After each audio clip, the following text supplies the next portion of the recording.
Where you going?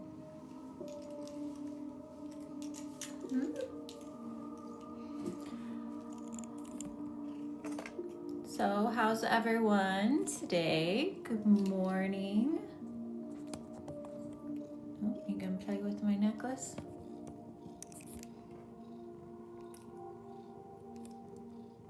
Good afternoon. I guess it's afternoon for some, morning for some, evening for some.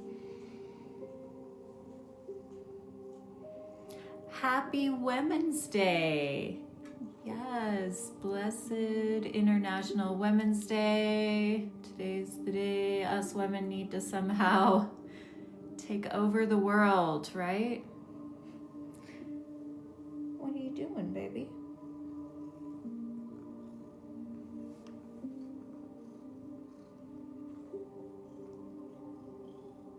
Yes, let's do it. How's everyone feeling this week?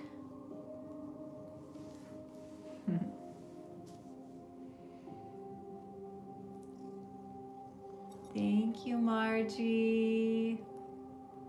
Bless be, beautiful sister.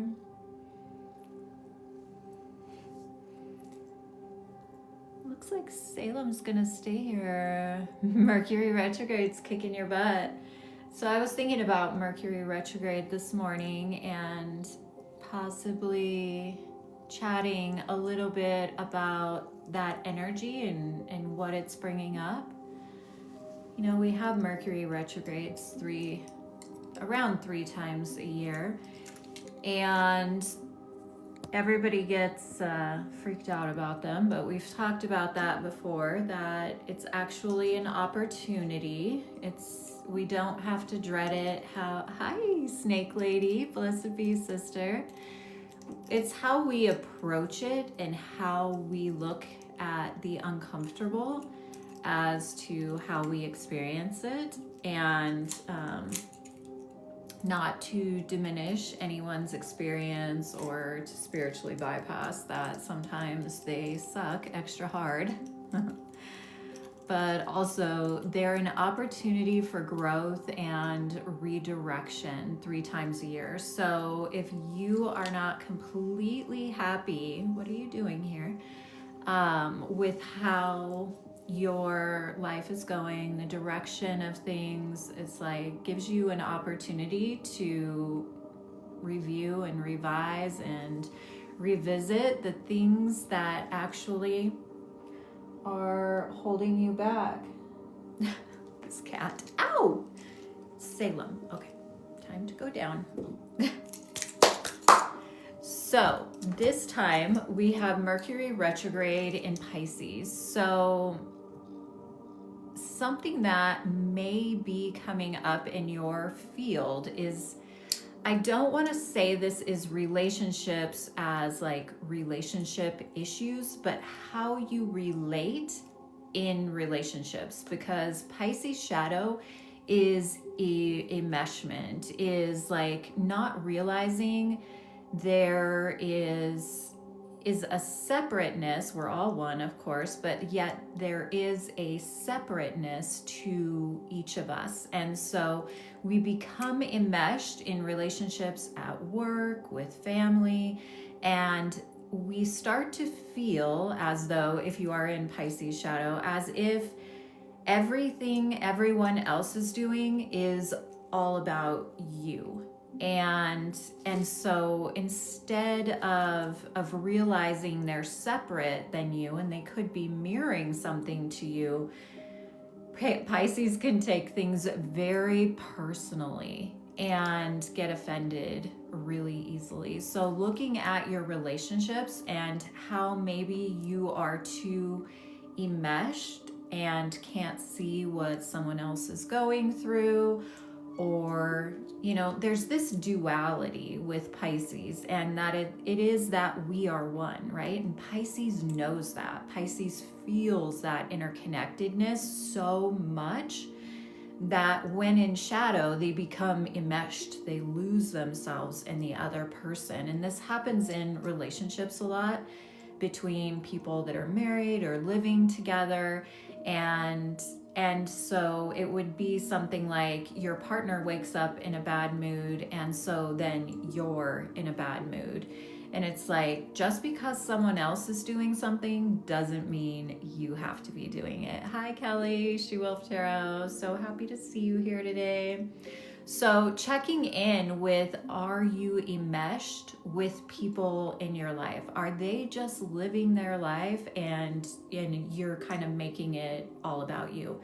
Now, Pisces is also in shadow. Because of this tendency for enmeshment, they have no boundaries and boundary issues. And so during this retrograde, you're going to be looking at any boundaries that you may need to create between you and other people.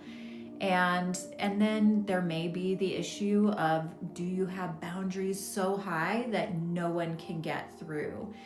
So there's always the light and the shadow of every zodiac sign. Even though we tend to fixate on certain aspects of the zodiac signs, we have to remember they can express completely opposite of, the light aspects, right? Most of us would want to point out all the light aspects of our sun sign, but there's also the shadow aspects. And we need to really, astrology for a witch is so important so that you can understand all aspects of yourself, give yourself a permission slip to be who you are. And hi, baby. What are we meowing about? Are you sad I put you down? Do you want to come back up? Come here. I know you guys can't see him. He's rubbing all below me, all around me. So we can be looking at these Piscean relationship issues that we need to implement, or maybe we have like one or the other is what I was getting at. But one of the things that I was thinking about this morning, sorry you guys, I have a headache this morning, so I'm kind of like a little foggy. Hi, baby. And ow, okay, we're not gonna do, okay, you guys can't see it, I have strings on my dress. This is what he is trying to attack. Say hello. Are you biting me? You better not be biting me. Oh, you give me kisses? Okay, so what I was thinking about most, relationship issues kind of came into my brain as soon as I started talking about this. But this morning, as I was getting ready to come live, I was thinking about fear and the world that we live in right now. And with it being International Women's Day, I've been thinking about the world that women live in being completely different, a different experience than the world that men live in. It's like we are in the same world, but we are experiencing things completely different to the masculine dominant. So especially, just even women identifying people, women in general, we are not completely safe anywhere on the planet. It is safer for us as witches to be who we are in our modern world in most places, but not all places. Somebody posted something this week about India and Africa. There are all these different places that are still burning witches. The two that always stand out to me are Africa and India. But most of us live in a place where we are generally safe to be a witch. However, we still do get ridicule for who we are, even living here in the US. Highly judged, even though people aren't murdering us anymore, we are highly judged. And we have a really, as a collective of female identifying people, Our DNA is programmed by our ancestors who lived through the burning times. And that was a very real, targeted time. They were using the title witch, but it was a hunt of women. And so, you know, that word witch, even if you are owning it to the 100%, you know, you're like, I am who I am, there could be times and circumstances where even though you're completely boldly in your power, this cat, you guys, I'm gonna have to let him out of here if he does not. He's like attacking my altars. He's attacking my haunted dolls right now. I hear you. It's time to go out. I can't talk with you in here. Going out there. Go.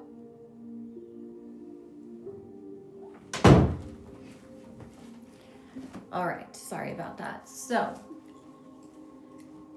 back to what we were talking about. Our DNA is programmed differently than someone who has been programmed or come up in the world male identifying, right? So what I'm getting at here is that the world we're living in today is triggering all of that DNA fear stuff. And there's many reasons that I believe this particular Pisces retrograde, Mercury retrograde, is feeling a bit different. One of them is that we have Neptune and Saturn conjoining Aries.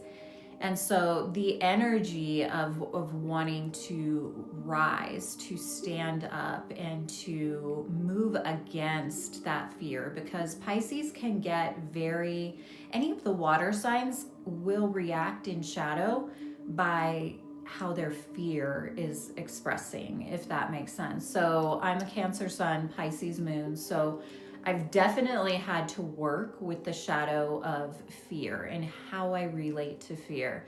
And there are a lot of people who will say fear is false evidence appearing real. And I do believe that can be an aspect of fear.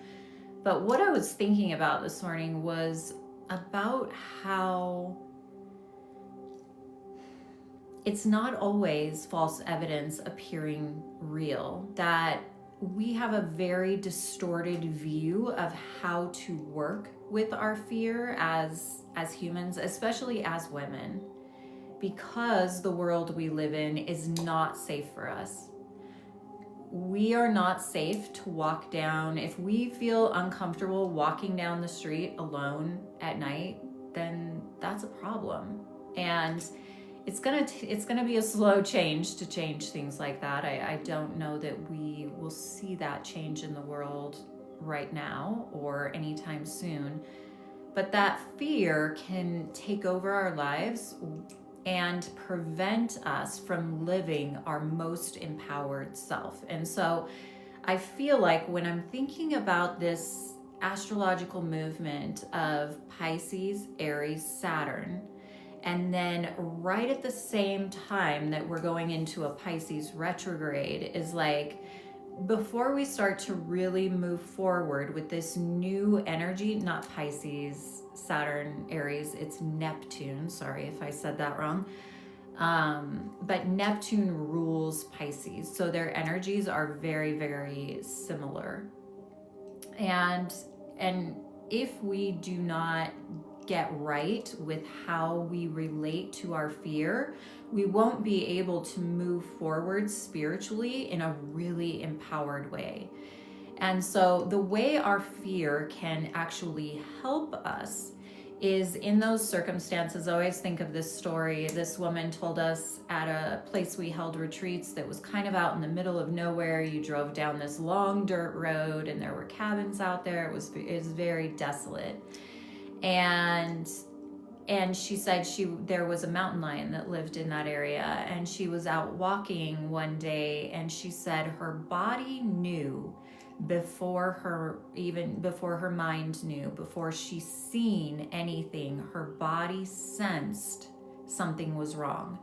And how it sensed something was wrong was all the hair all of a sudden stood up on her body. Like she said, different than chills. It was like my skin was like electrified. And she said she stopped and began looking around, and then she realized the mountain lion was just above her, sitting in the tree, watching her. And I was thinking about that this morning, because I was thinking that is that discernment, that natural discernment that our bodies have has been destroyed, and we're relearning how to utilize fear in a healthy way. And there is a healthy way to use it. In that circumstance, her body was igniting a sense of fear in her, right? She knew that feeling of her hair standing on end on her body was not a good feeling. It was like something's wrong. And she was pausing to look around to see if she was safe, right? So in that instance, her fear was actually protecting her, and it wasn't false evidence, right? It was actually something that her body was warning her of. And I believe that's how fear is supposed to work for us. But we have two issues going on here. Our body, we are not in our bodies as women, because our bodies have proven to us to not be safe. And so we live in our heads the majority of the time, and we aren't even in touch with our feminine side. And if we are, it's that good girl wound where it's overexpressed and, it's really, really mixed up. So then we have this other thing that's going on that makes us also not embodied, and that is our DNA and our nervous system being wired to our ancestors and the trauma that they lived through. And what that means is, because the women of old lived through a real threat of being murdered for just being a woman, we fear our feminine aspects of ourselves. And so we're not just not embodying our body, we are resisting the things that are feminine in nature, because in the past, that meant you could be murdered, right? So and our nervous system is actually hardwired for that. Like, we came into this life, no matter who you were born to, you had this mixed up relationship with fear. Then you live your life as a woman, and you have your own experiences that are teaching you what is safe and what is not safe. And it's unfortunate, because all children are reared. I mean, this is beginning to change, but they're shaped and molded through fear rather than through love. If you do something wrong, I'm going to spank you. If you do something wrong, I'm going to slap you. And that fear is reiterating that hardwired nervous system that we came into this life with. And so it makes us fear everything. It makes us fear not being enough. It makes us fear not being liked. It makes us take everything personally. And so this is where I think that this Pisces retrograde is really making us look at how fear has shaped us and how we respond to fear. And not just in a, looking at everything on social media, right? With all the Epstein files and in the war, like, that's triggering one aspect of everyone's fear around physical safety. But also we have this also relational aspect of Pisces, where we lose ourselves in other people, because to be safe, we feel like we have to be enmeshed with those people. If those people we feel enmeshment with pull away from us, we feel alone and vulnerable, right? And because we have no relationship with sovereignty and we're just learning, even if we're actively doing shadow work, we're just learning sovereignty, how to be individuals while also being part of a whole. So it's a very tricky thing, and what it ultimately, I believe, is really honing in is our discernment. And that's a Piscean Neptune topic as well, is that veil of illusion, is being able to feel everyone and everything so much that you lose yourself within it. And that's a shadow Pisces as well, is that unhealthy, unhealed empath. And I really wish that we wouldn't even use that term empath anymore, because I really feel like that word was born originally out of, I believe there are a lot of people that are clairsentient, that have that ability to feel as their strength, psychic strength or ability. However, because we have all grown up in this patriarchal society, one of the ways of coping is becoming an empath. And so that word empath has become like this trophy to some spiritual people, where it's like, I'm an empath. And they don't realize that their abilities, as they're claiming to be an empath, is just like the putting their shadow self front and center on stage and glorifying it and saying, I can tell when everyone is lying. I can walk in a room and know who the bad person is. I know if you have negative vibes. And it's like, that's not the way that's described is not a gift. It's not anything good. A clairsentient person can feel the energies, and what they are feeling is informing them of different psychic things that aren't right in front of them, if that makes sense. So when you're an unhealthy empath, what happened is, as a childhood, and in your childhood, there was an adult or adults that were not safe for you. And so you learned to pick up on subtle frequency or energy changes. You even were beginning to learn, like, to read their face movements. Like for me, my mom's pursing of her lips, I always knew if her lips were pursed, like I needed to start cleaning the house and get things in order so she wouldn't be upset. So there were those body language things that we weren't, like, as a kid, even as an early young adult, I didn't realize that me reading my mom's pursing of her lips was an unhealthy thing. I didn't even realize I was doing it, right?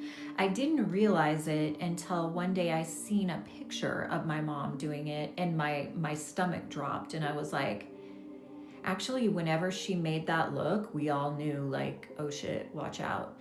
And that's one of those things. Then as a child, you learn to adapt your behavior to make yourself safe.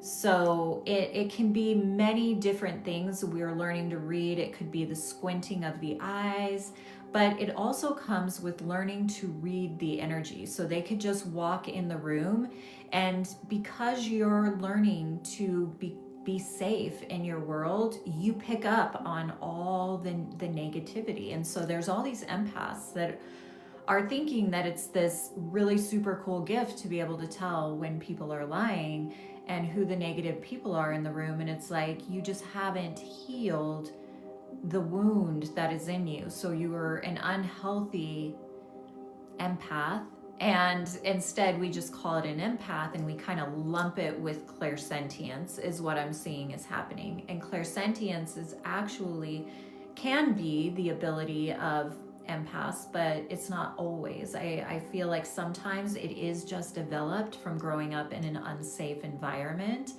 and you as a child learning that you have to read the room to be safe, because if you don't read the room, then that means something negative for you. You're going to get beat, you're going to get, who knows what it means for anybody. We all have our own individual experience. Clairsentience isn't a heightened ability to tell when people are lying. Can you feel when people are lying if your ability is clairsentience?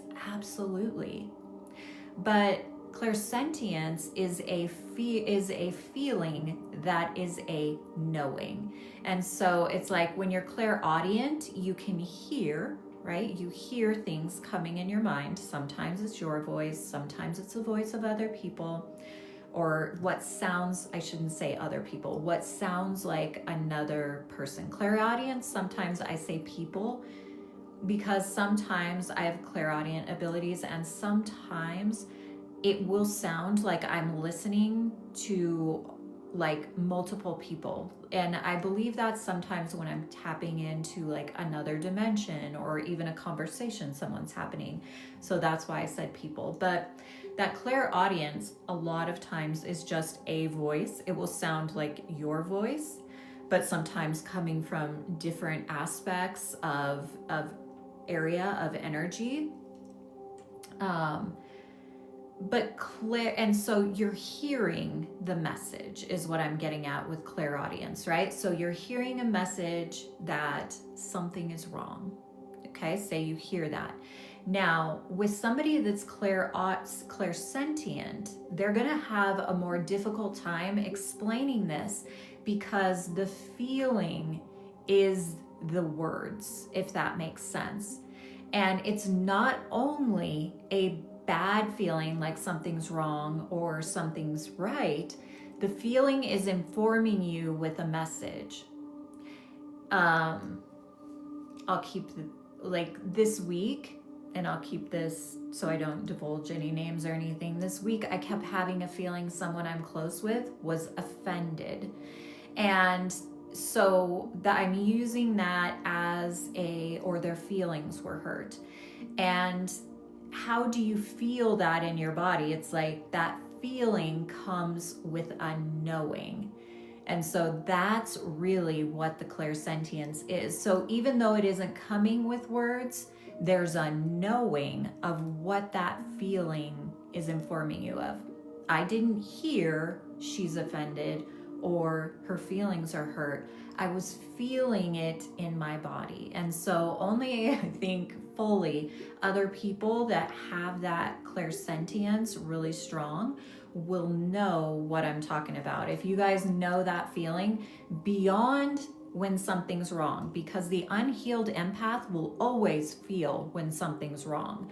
I'm talking about a feeling that comes with a knowing, and it's hard to put that in words. Now, the reason I'm talking about these two archetypes, the unhealed empath and clairsentience, is because Pisces is a very psychic sign. If you have that in your astrology chart in your top 3, or it has a big placement in your chart somewhere else, you probably are experiencing some lessons around that right now. And what that is connected to is directly connected to your relationship with fear. So the fear as a child of not being safe, or of being harmed, or of not being cared for, creates the unhealed empath. And so that's why I'm like, as for myself, I'm going to stop using the term empath. I remember, like, gosh, it was probably almost 20 years ago, someone, a psychic medium that was a mentor to me, told me, you're an empath. And it was like, I felt so at home and seen when I started exploring what an empath was. And I believe a lot of us feel that, but it's like somehow the empath and the clairsentient abilities became one, and they're not the same. It really, I get what an empath was supposed to be. It was another word for clairsentient, but it actually is describing the people that had really unsafe environments or situations as kids and learned to navigate their reality and become people pleasers so that they would be safe. And so ultimately, that is fear. And that fear of not being safe or not being cared for is what is, it's like informing your reality every which way you turn. And so oftentimes we think of fear like watching a scary movie, right? And we're scared. Or laying in bed at night and we're scared, like you feel that eerie, scared feeling when you're alone in the dark. But that's not the only way that fear arises. Fear is informing us every day. When we enmesh ourselves with other people and lose ourselves in those people and in those relationships, and we can't function without those relationships being in harmony, then that is fear informing how you are living your life. I hope, am I making any sense here with fear? So I want you, thank you, Margie. Thank you guys for liking the live, hearting the live.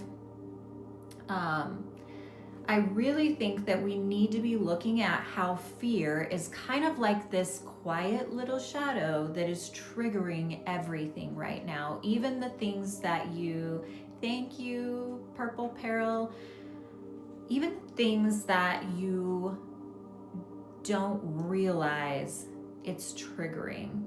And so if you are offended at something someone else did, it's mostly because there's a fear there that you don't mean to them what you thought you meant to them. And why is that a fear? Because you've come to depend, or part of your persona is being connected to that person, if I'm making sense here. So it's like being able to kind of weed through everything and figure out how fear is determining the decisions you make on a daily basis. They end up projecting. Yes, they're projecting. You project your fear as an unhealthy empath. Now, someone that is, I think once you start to evolve through that unhealthy empath, then you really can look at, am I really clairsentient? Because I don't believe you fully know what your true abilities are as a witch. And people are always asking me, tell me what my ability is. And it's like, until you've done the shadow work, you're not going to know what your strength is, because your fear is determining everything for you, even those psychic abilities. And those psychic abilities, or those abilities you have as a witch, aren't going to come online for you in a really powerful way until you go back into your childhood and are willing to sit with all the feelings you had as a child. And right now, with everything that is going on our planet, I mean, it's worldwide right now. For a minute, I was, maybe a month back or so, it was like, wow, the US is just out of control. And then, there's places out there that, Ukraine, Russia, there's different areas, Gaza. It just seems like right now it's worldwide. I know we're not technically in a world war, but it does kind of feel like we are. And because there are so many things being strategically released, and it's worldwide, everybody's calling it the Epstein files being released. The Epstein files are just like somebody handed us a book to say, yep, it's true. Everything you've been speculating is true. We live in a fucked up society where the people in power, the elites, are kidnapping children, they're drinking people's blood, they're eating babies, they're raping women. We know this is happening. I mean, a lot of us have heard of this. I will say there's a few people who have been completely, I've talked to a few people who are completely flabbergasted. I guess, I don't know. Most of us witchy people have looked into this and had an idea. But yes, now we know. It's like fact. No one can say that you're a conspiracy theorist. It's fact. You can send them to justice.org, right? But what this is doing is triggering, okay? People are like, you aren't angry enough, right? You aren't angry enough. And it's like, oh yeah, we're angry. We just aren't touching into what is beneath that anger. It is horrifying.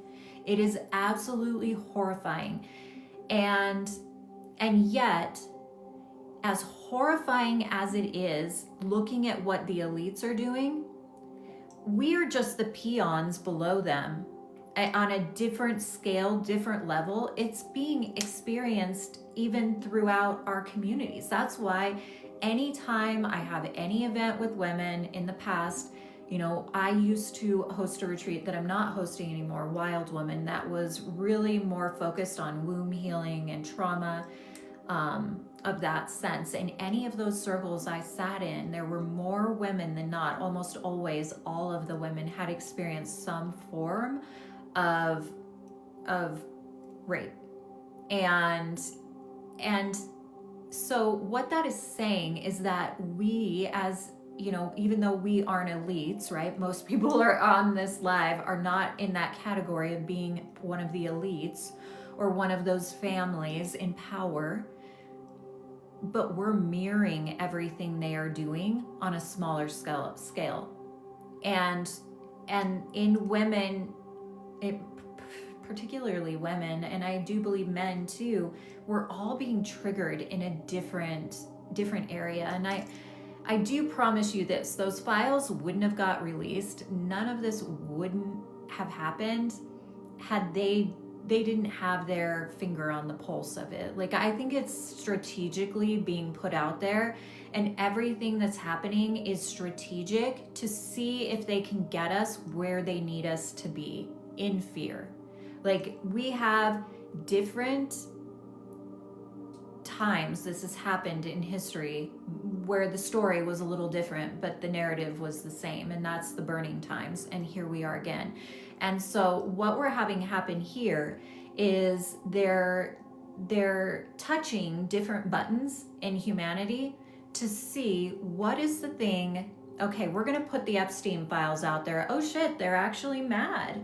And so I do think that we're seeing the energy is very mixed up right now. There's a lot of people online that are utilizing the survivors of the Epstein files to like build their platform, and that kind of makes me sick. I'm picking up on a lot of that energy out there where people are talking about this or reading the files just to get people to follow them. And it's like, this is a real thing that is happening still. This isn't something that happened before. This is something that is still happening right now. So it's not just that we need justice now. We need this to stop now. And I'm not sure how that is going to happen.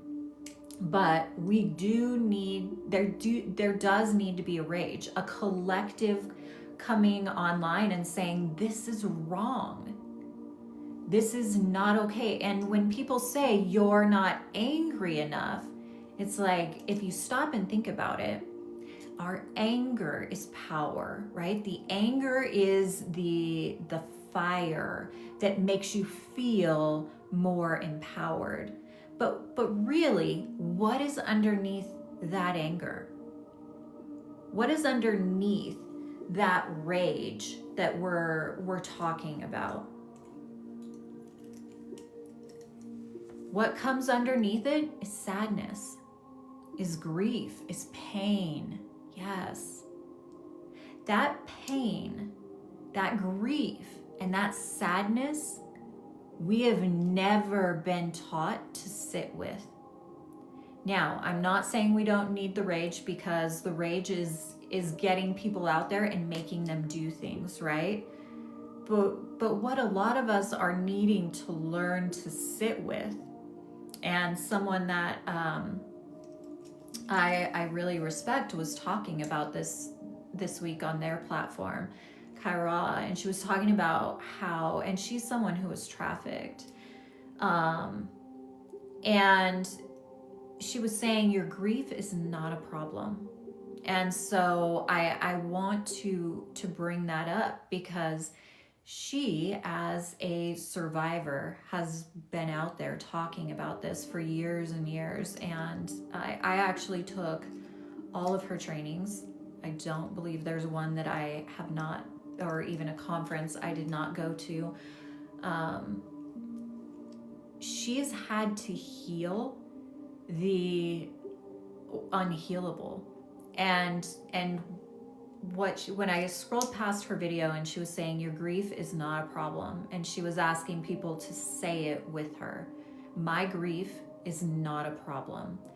And I've been sitting with that this week, and it's like I feel like we're actually afraid of our grief. We're afraid of our pain. And really, I think the anger is there for people. The rage is there. I think we need to let ourselves cry about it now. I think we need to let ourselves be devastated and sad over what is happening, okay? We see through the Epstein files what happened, but what's even more horrifying is that somewhere in you, somewhere in all of us, we know, as we sit here on this live today, or eating dinner, enjoying our comfortable home, watching TV at night, someone is out there who's being held against their will. Someone is being tortured. Someone is being starved. Someone is giving birth to a child that they're going to murder. That is the sadness. And it's like, if we all stay enraged, and I'm not saying don't be enraged, because the rage, it's like the sadness allows the rage to be righteous rage. It's still righteous rage, but I'm seeing a very triggered rage out there. And the triggered rage a lot of times can end up, harming other people. Triggered rage actually is when you turn into the very person you were so enraged at for being, and then you realize you turned into an asshole somewhere along the line. And so the important thing is staying in touch with the sadness, but understanding why the sadness is so scary for us. Why is grief such a problem for us? It's because we have never been given time, space, or even understanding of how to be with grief. They murdered people, they burned them alive only hundreds of years ago. That's not that long ago, you guys. And everybody was just expected to go about their everyday life. Just like right now, we are expected to go about our everyday life. And most of us will shove that grief down. We will internalize that grief. And what that internalized grief looks like is our nervous system is hyper aware of anything that is going to harm you. And so you start living in fear. And what happens when we live in fear is that we are more easily controlled, because when you're scared, you're looking for someone to tell you what to do to keep you safe. And right now, that is why I think this, even though we have these movements of this really spiritual Neptune planet, and then we have Saturn, which wants to build stability, and then we had it conjunct Aries, which is the warrior, the leader. And so we're supposed to move forward differently. I don't believe this is going to happen overnight, because we are unraveling fear, we're unraveling grief, and we're learning how to use rage as an empowered action, not an action to harm, but one that protects, one that sees that we are all one, like the planet Neptune can. And we're doing that slow build that Saturn and Neptune both feel rather slow to me. Saturn and Neptune aren't reactive, right? But Aries, on the other hand, is very reactive. And that's why Shadow Aries is one of those, I was telling you earlier in astrology, people they just fixate on one aspect of a sign, and it's like, whether that be the shadow of the sign or light of the sign, it's like we forget there's other aspects. And Aries, we're coming into Aries season on spring equinox in just not even 2 weeks. I believe it's like 12 days from now. And that's when the Aries energy takes over, and people are like, oh, Aries is, people tend to hate Aries, just like they tend to hate a Gemini or a Scorpio, because people only focus on their negative aspects. But the thing is about these signs is that in their negative, in their shadow is really loud, right? Aries shadow would be god of war, right? And destruction. But the more you study Aries, you find out that there's actually the planet Mars and the god Mars, Aries, they're the same being. There is a story, an aspect of Mars that actually protected women and children. And he's the only god that actually is known for having his daughter be assaulted and him actually retaliate. So when you look at Aries in their light energy, it's like his daughter was being assaulted, and the god Mars, or Aries, same being, went and killed the person that was assaulting his daughter. We don't see that in mythology, but nobody talks about that when we're talking about the energy of Aries or Mars, right? We're always talking about the god of war and how controlling and blah, blah, blah. And it's like the more we focus on those stories in mythology that are shadow, the more we're going to experience the shadow, because the myths are what informs humanity of a way of being. The mythology has never been anything more than ways to teach the people how to live in right relation. So we need to we need to be aware of the shadow aspects of a sign, but we actually need to be telling the stories that are more empowering of these deities than the disempowering ones. For myself, people give me crap for this all of the time online. I only honor the female deities because every one of the male gods has raped somebody. And so I'm not going to put them on my altar when my biggest challenge and things I've had to overcome personally is rape and the rape consciousness of this planet. And, I've decided I'm going to use that word online because they want us to use the word grape instead of rape. What it is rape. And it's not assault, it's rape. And that means you didn't consent. And I'm not going to diminish it by using these other words any longer. Us women are having to overcome this consciousness. Do you realize that most women who have experienced this won't even begin to remember? A lot of them won't even remember. They'll just have a feeling. Maybe their body, their nervous system reacts like somebody who had that happen to them, but they have no memory at all. Or maybe it only comes in dreams, and because it comes in their dreams, they think there's something sick and twisted in them, and actually they repress the memory. And then they have people telling them they're lying. It's like our whole society is set up to protect the perpetrators.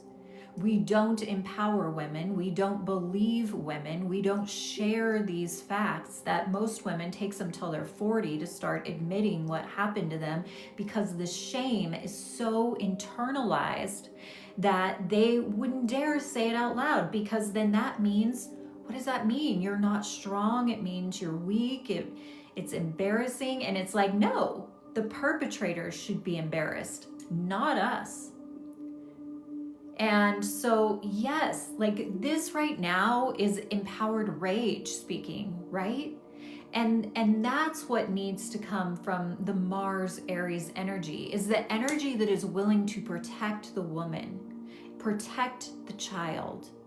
Because there is that story. And actually, they say that Mars and Aries, the only rape that was done there was actually a story that was implemented later. It wasn't originally part of Mars and Aries' story. The original story was of that god murdering, again, someone for raping his daughter. Now, wouldn't that be the more empowering story to tell of Mars and Aries and getting things going and being willing to be the fire that burns away the darkness? Yes, but instead we go around saying, I don't like, I'll throw my daughters under the bus here. They always say, we don't like Aries and we don't like Aries men. And they don't like Aries men because they think they're psychopaths. And it's like that narrative is one that is perpetuating that energy into our society, because the myths, whether you believe it or not, are what is informing our society of how to live. And so we need to start telling the Aries people that their story is actually that they protect women and children. They are the warrior, the heroine, the warrioress who protects the underdog, instead of having them just be this god of war. What stories we carry forward are the stories that are mirrored in our society. So it's the same thing with like Scorpio energy. Everybody thinks Scorpio is like shady and sneaky and manipulative. And it's like, well, if we keep telling that story, all the Scorpios are going to keep being shady and sneaky and manipulative. But if we tell the true story of Scorpio, it's that they are the ones that are not afraid to go to the freaking underworld where everything is created in the darkness. And because they are not afraid of going into the darkness, they rise from the ashes. They are the ones that can overcome anything. You throw them to the fire, they'll burn and they'll get up and walk out of that fire and rebuild themselves. So this is what I'm saying, is that the stories that we tell around these myths are informing society. We are mirroring these stories in our society. That's why it's so important who we are honoring in witchcraft. And I don't just jump on board with anybody's ideas of what witchcraft is. I posted a video this week of us coming out the front doors of our retreat, the Practical Magic Retreat, and we're getting ready to walk to the cemetery. And we've started implementing these little practical magic tips around the house that we're staying in. And one of them is by the front door, and it's the house remembers. And it's keeping a bowl of salt by your front door, and to protect and to cleanse yourself when you leave and when you come back. And so you take the salt and you sprinkle it across the doorway, and then you throw it over your left shoulder. Okay, so we're doing that at this retreat house, and I can't tell you how many comments I've gotten about the welcome mat in front of the retreat house door. And everybody's saying, oh my gosh, get rid of the doormat. And I'm, I'll to each which their own, right? If you believe in not doing a doormat or not having welcome on your doormat, then don't do it, because what you believe is your reality. If you believe that your welcome doormat is inviting in demons, then your welcome doormat is a welcome to the demons. I personally don't believe that. I don't believe a doormat that says welcome automatically means that demons can enter my house. I don't believe it. So I will put a welcome doormat on my front door if I want to. And the thing is that so much of witchcraft is fear driven.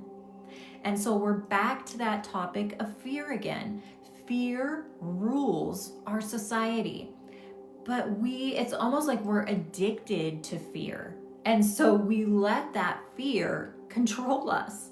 And we actually perpetuate the fear by telling the story. I'm not going in that house if there's a welcome doormat there. Are you not sovereign enough? Are you not in your power enough that you cannot enter an evil area and remain untouched by that energy? That is an unhealthy empath. If you can't go somewhere that is darkness and maintain who you are, it doesn't mean you're going to love being there, right? I don't love being anywhere that feels dark or demonic. However, I always say this, I will meet anyone's demons toe to toe. I'm not afraid of you. I'm not afraid of what you've done. I'm not afraid of your darkness. No one was born innately bad. You are a sovereign being.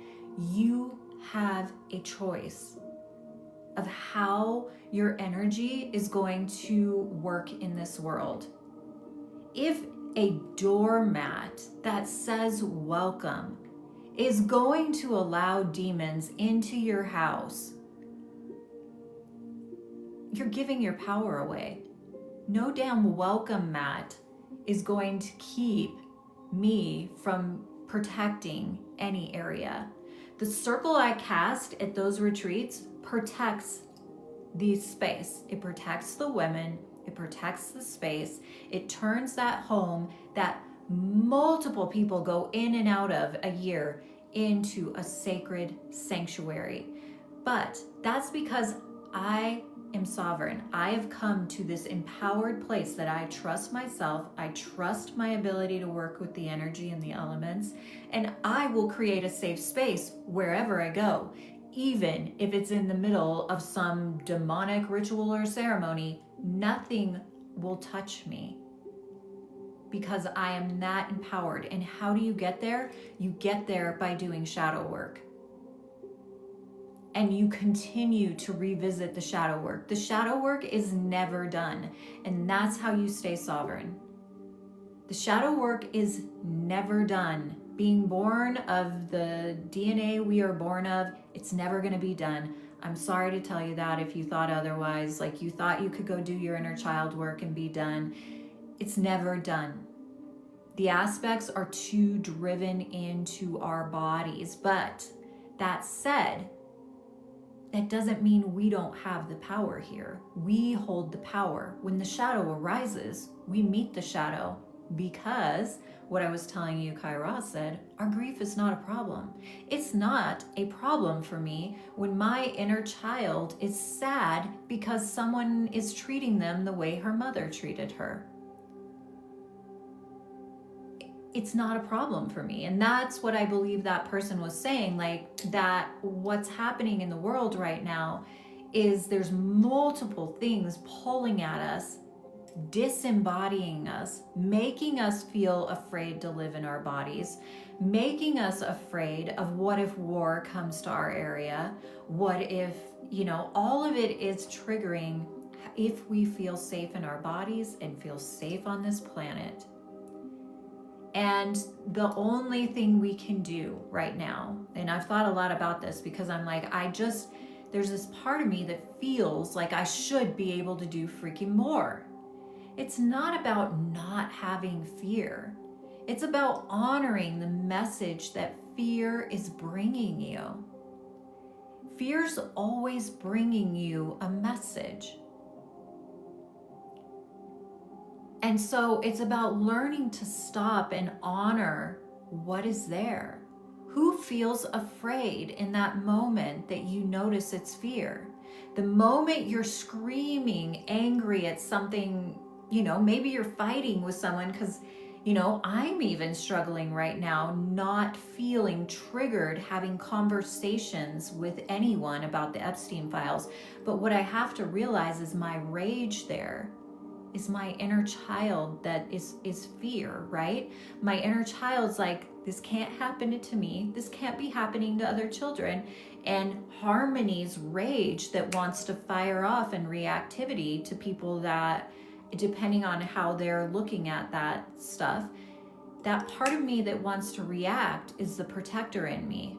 But what I need to do in that moment is pause and honor the fear in me is my child selves. And say, I got you. I love you. It's okay that you're sad, and I'm going to protect you. And then by that pause, you're able to look at the person in front of you and say, you're not me. What you think or feel doesn't affect me. My role here is not to fight you, but to honor the fear that is rising in me. And that looks like crying. Sometimes, the angry cry, that's your little child who feels so powerless.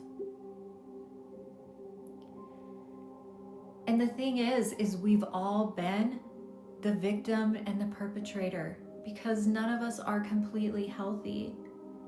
And so right now we are learning on multiple levels to heal ourselves, to forgive ourselves, and to forgive others, and not forgive people in the way that Christianity teaches forgiveness, which is complete bullshit.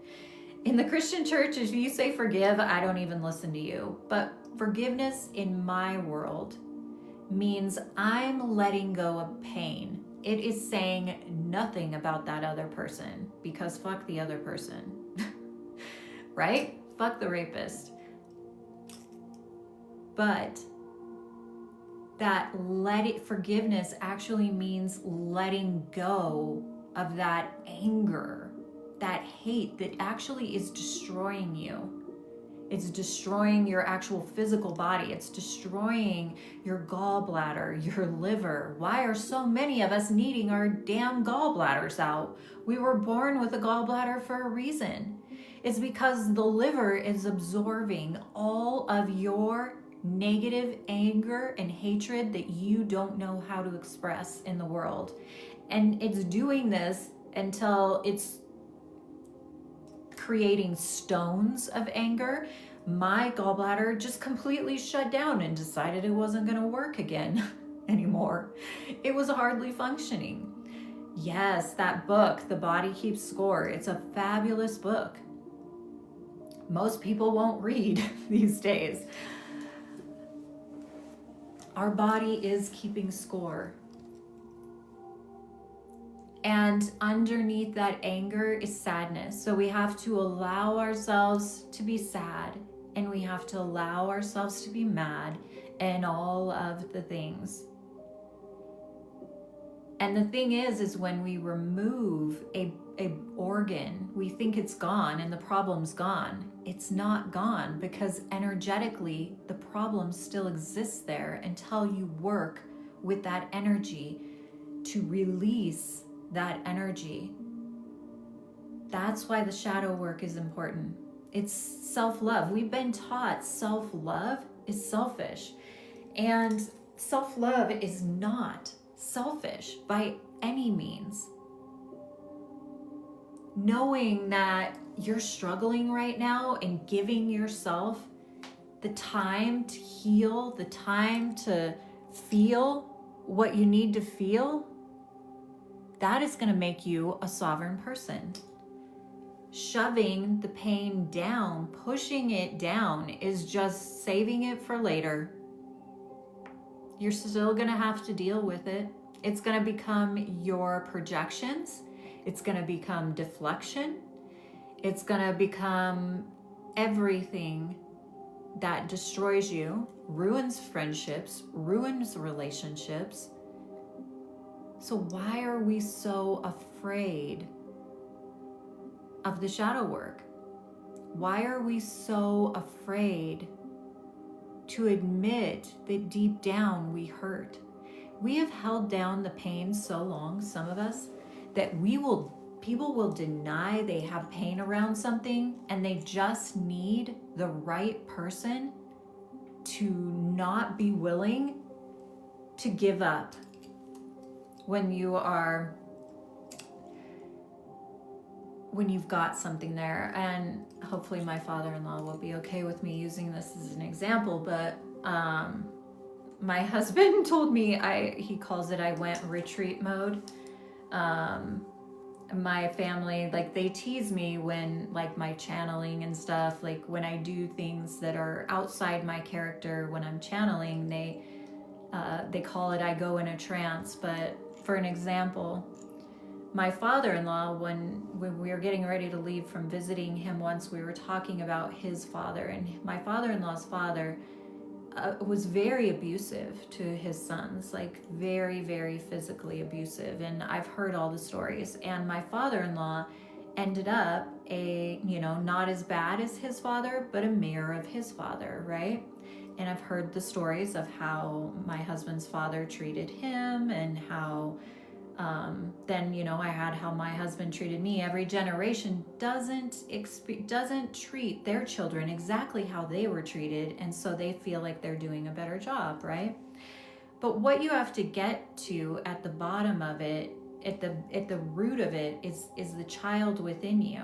And my father-in-law, I never knew him to be a abusive man. I came into his life after he had changed. He's an incredible human. I respect him so much and adore him.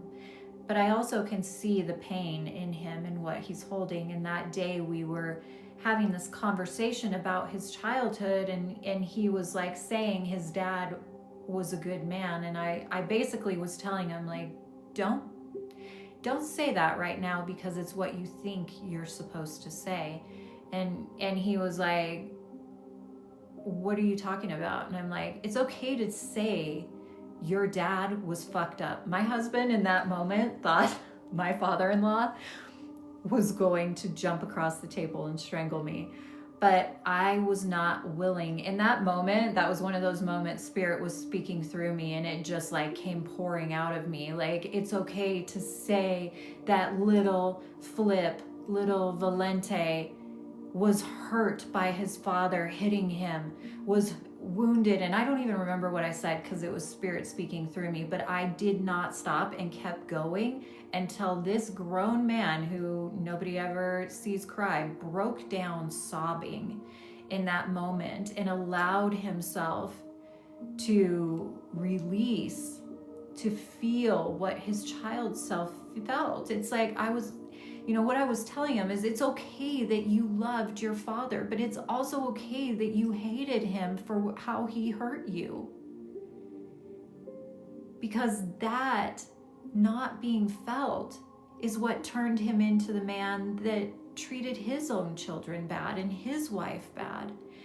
That's what happens. We become a version of our abuser in some way.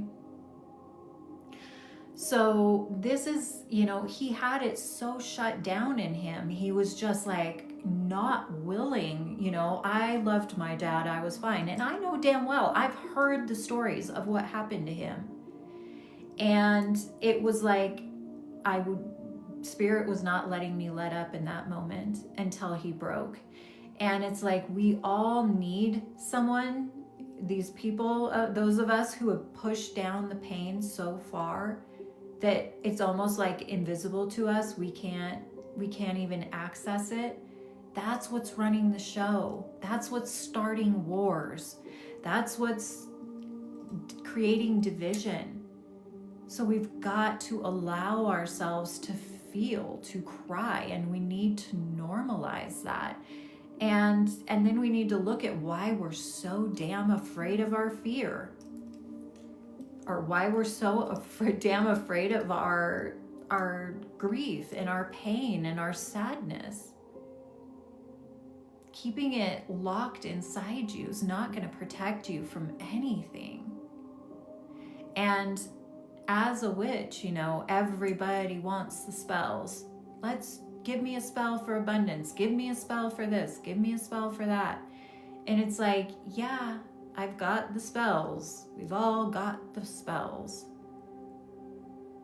Then if everybody's got the spells, why are we still at war? If we're so magical, why is all these witches out there sharing these spells for abundance? Why are they not abundant? Why? I mean, let's get real. Let's not act like we have power. We don't have power.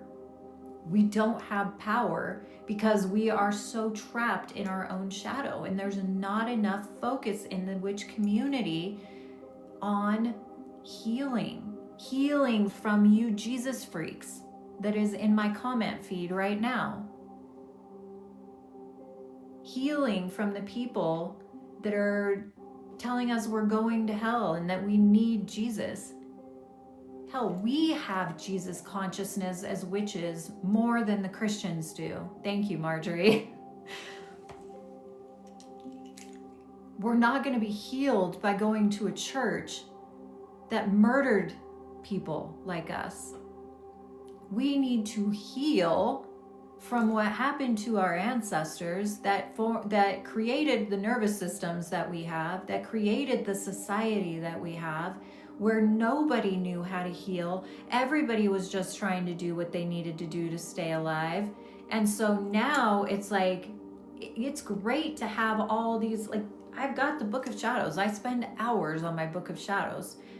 And I'm shifting more to writing healing practices in there because the spells, they're not going to help anyone until they've done the shadow work, until they've done the healing. Every now and then, can you bypass a shadow and have a spell actually work? Maybe. But if you've never done an ounce of shadow work, your spells aren't going to be very powerful. They're always going to come with a twist. Without the shadow work, you may be able to get some abundance, but usually it's gonna completely slip right out of your hands as quick as it came. You cast that curse on somebody, you gave them a boil, guess what? You're gonna be fucked up on the other end of that. It's like we have people out there disempowering people, and they don't realize they're disempowering people. They think they're empowering people by giving them the spells, but it's more than the spells that you need. You need the connection to the earth. You need the connection to the stars, and you cannot connect to the earth if you are not connected to your body. The spells are putting extra energy into something. It's building the energy around what you have the power to do without a jar, without a fire, without dirt, without anything. Your ability as a witch should be to think about it and bring about it. And because most witches don't have that ability, we're turning to like, give me the spells. Let me do the more masculine like thing to do. I'm gonna, bring my vodka and pour it in my cauldron and set it on fire and put words in there. And it's like, yeah, you're creating an energy there, right? You're building an energy. But when the energy creating the energy isn't as powerful or more powerful than this, what is where is the energy here in you? Is there more energy of fear here? Because if there's more energy of fear here, the fear is going to infiltrate that cauldron spell. If there's more energy of jealousy here while you're creating abundance, you're going to create abundance with a twist of jealousy, because that's how energy works. To be a powerful witch, you have to understand how energy works and how you're working with energy. Connecting with the world around you, it means nothing if you have not met the shadow in you. Because if you are in your physical body, then you're connected to the earth naturally. But our body is taking all the blows. Like we were talking about the gallbladder. The body is taking all the hits. It's taking all the hits because everything we're doing is infecting this body, from the food that we're eating, the amount of food we're eating or not eating, the amount of exercise we're getting or not getting. And I'm not saying all this because I'm perfect, you guys. I'm not perfect by any means, but I am a hell of a lot better than I have been. And where I'm coming from is life lived experience. I lived most of my 20s 100 pounds overweight, on antidepressants, stuffing the pain, and a shell of the human that I am today. I looked older in my 20s than I do at 50. I can tell you from life lived experience, the continued shadow work, the continued ability to show up for yourself and continue to be, as Marjorie is saying, perfectly imperfect is the healing. That's the healing. It's not that you need to do the shadow work and finish finish it and be done, because there's no being done. But it's to the best of your ability, meeting yourself where you're at every single day. Every single day. Because everything that has affected you in your life, you're wearing as this meat suit that you came into this life with. So whatever it is that is affecting this meat suit, whether it be acne or rosacea or gallbladder issues or weight problems or joint problems, the physical body is wearing all of the imbalance.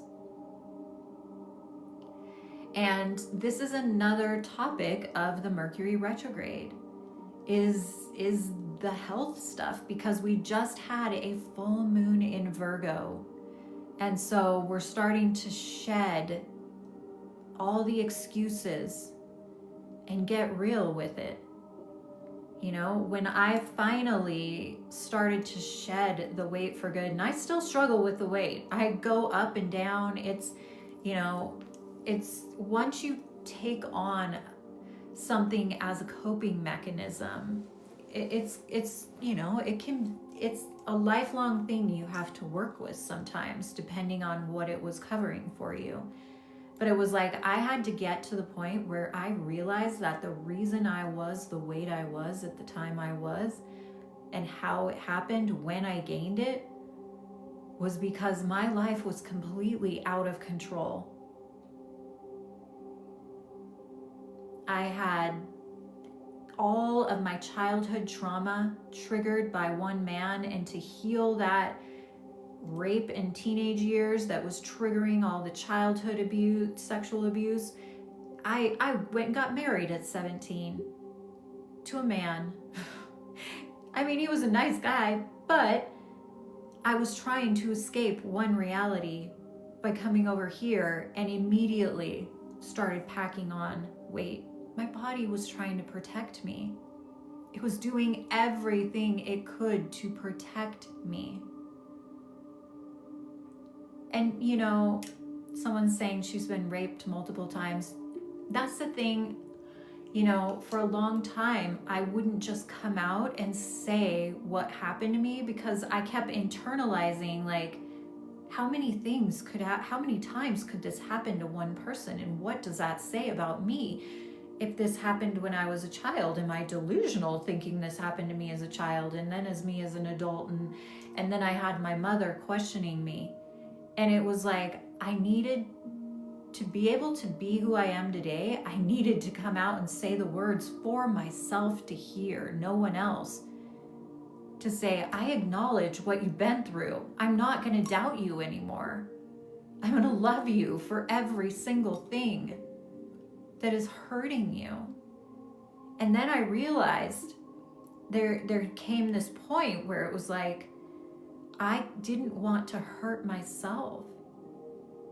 And so every time I would go to put food in my body that didn't align with me, or I continued to eat beyond when I was full, I felt like I could feel that I was harming myself.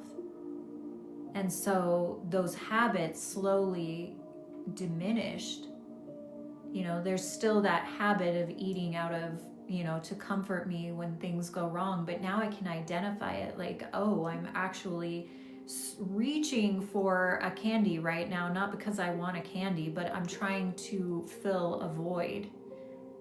I feel alone. I feel scared. It's learning to identify every time you want to reach for a cigarette, reach for an energy drink, reach for whatever it is that's your vice. Put your fingers in your mouth to bite your nails, and it's like, instead of putting your fingers in your mouth to bite your nails, or instead of cutting, or instead of like, I had all these, like, I wasn't a nail biter, but I was a cutter, and it was like I had to stop when I wanted to do that and say, what am I feeling right now?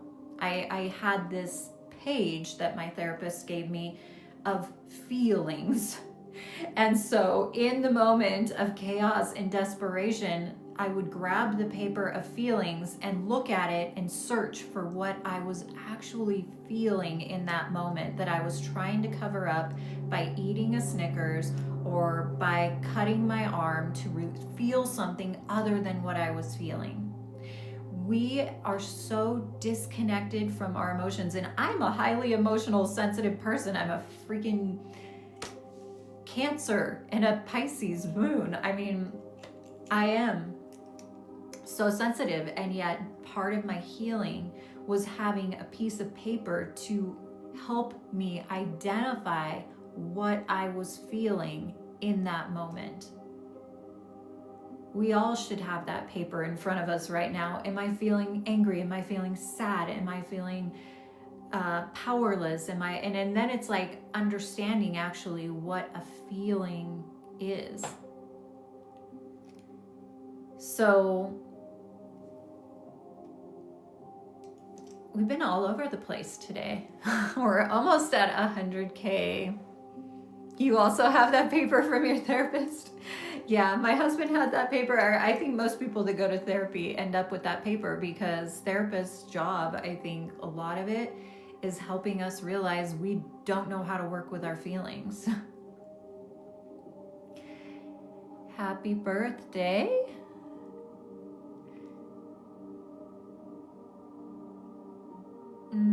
I'm wearing a pentacle, not a Star of David, if that's what you're referring to. The pentacle represents the 5 elements: earth, air, fire, water, and spirit. But usually at 100K likes, I cast a circle, so we're kind of getting close to that.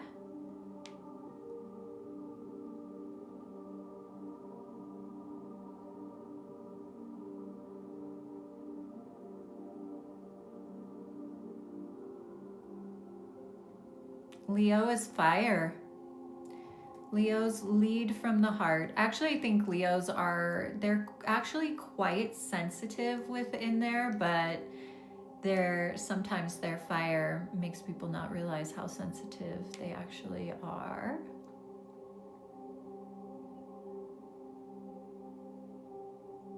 Gemini's an air sign, so Geminis are very in the head.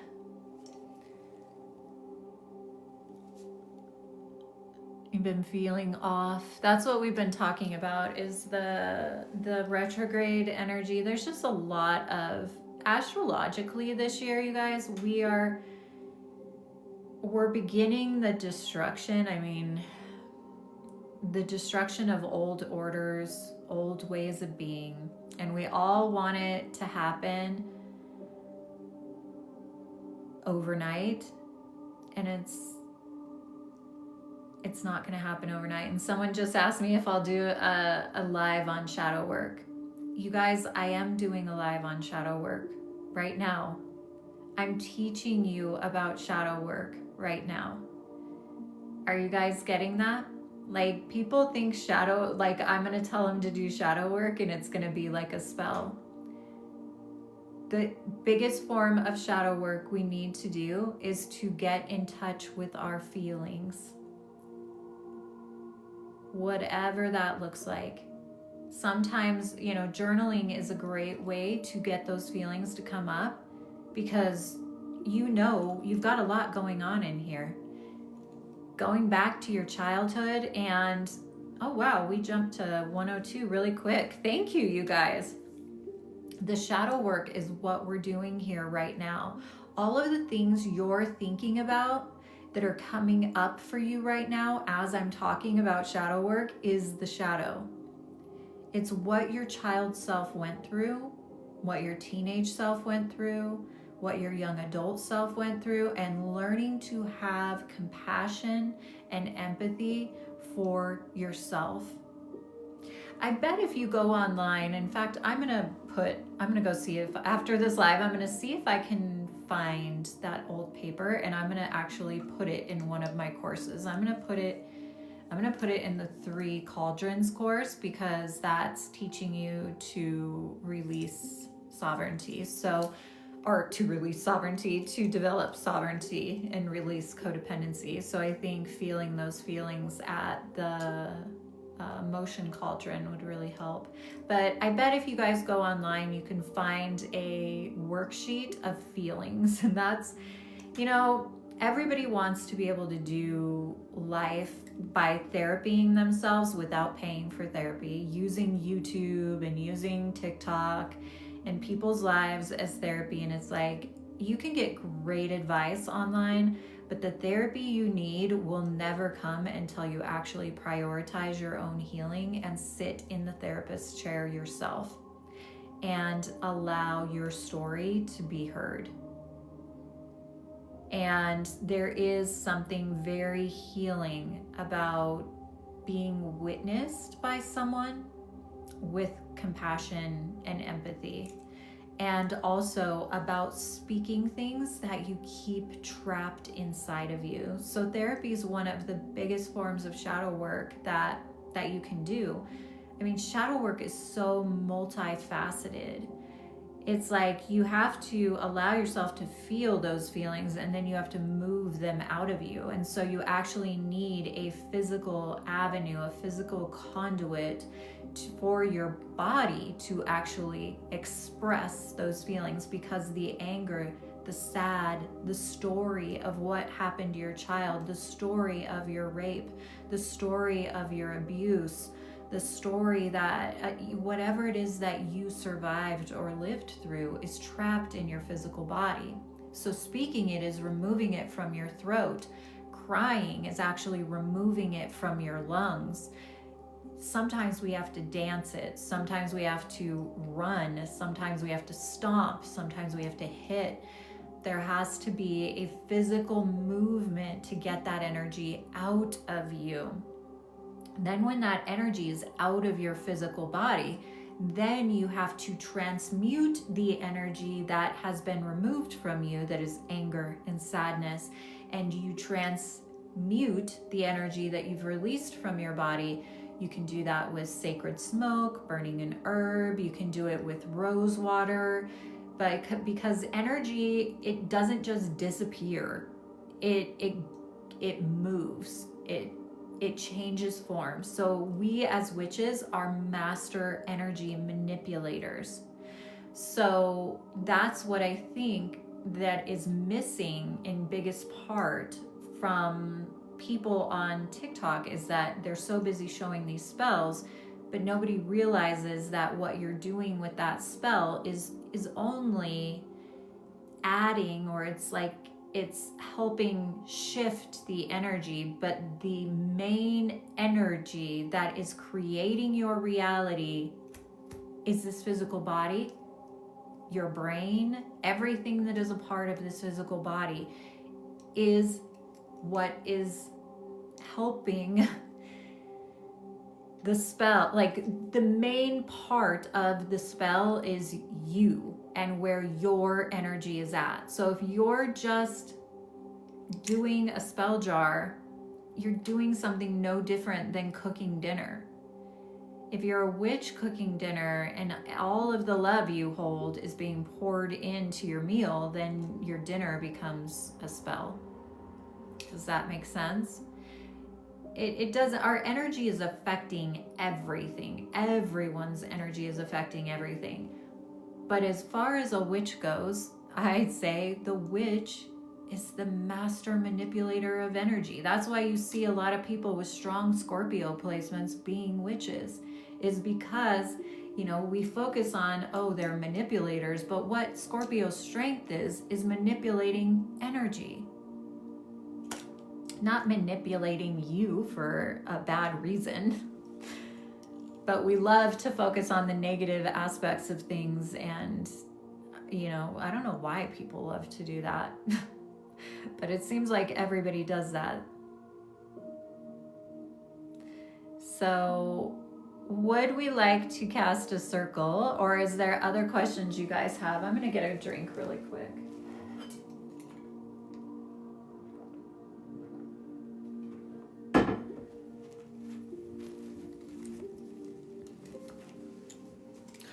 Marjorie, is there any questions? If you guys don't know, Marjorie is the priestess in my coven. And if you don't know, I have a virtual coven. I have a online witch school. You can learn from me. Many different classes. I hold retreats for women who are witches every year. And the only one that has space left this year is Practical Magic. That happens in October, so please go check that out. Do not stay frozen this year. I think that's a message I'm going to keep relaying, is that you need to keep living your life. Yes, our world is fucked up. Yes, fucked up shit is going on, but fucked up shit has always been going on. What we learned in 2020 was, don't let yourself lose years of your life staying frozen in place. Don't sit and spend all day crying in your soup and unable to move. You need to be able to cry and keep living your life. Your grief and your sadness and your rage and your anger, all of it's going to take however long it's going to take. Don't stop living your life. Whatever you do, do not stop living your life. So, whether it's a trip to Greece or Scotland, or going on a retreat, or doing witch school, or whatever it is, make sure you are doing something this year. Something for you, something to empower you. You feel like you cry too much there? You know, if you're having, that goes back to, like, your grief is not a problem, right? But we also need to function in our everyday life. And a practice I've learned for grief is to carve out time every day for my grief. And I teach this in my 3 Cauldrons course, and that is to experience your grief daily at a certain time. So when grief tends, and I have an issue with grief, so I have to have a practice around grief when it gets to be too much. And because I will start crying and I feel like I'm never going to stop. And sometimes we need to allow ourselves to have that, but also we have to work and provide ourselves a home. And so a practice I have is like having a carved out time a day. I'm going to grieve from 8 to 8:30. And what that means is invoking your grief during that time period, making a playlist that makes you sad, looking at pictures that make you sad, and spending time being sad from 8 to 8:30 every day. And then when you're done, having a way to clear your energy. Again, rose water, and say, okay, I'll be back tomorrow, grief.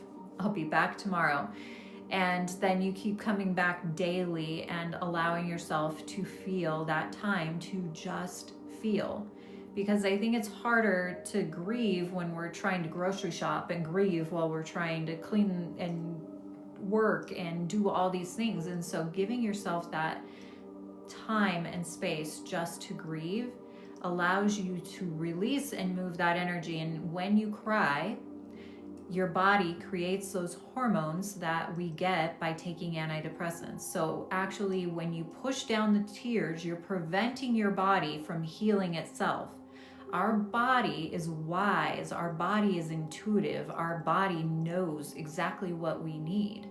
We just have to listen and abide to what it is asking for.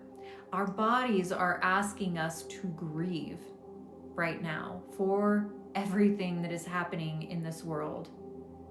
So give yourself a half hour each day, instead of scrolling on your phone, to put down your phone and to spend a half an hour grieving.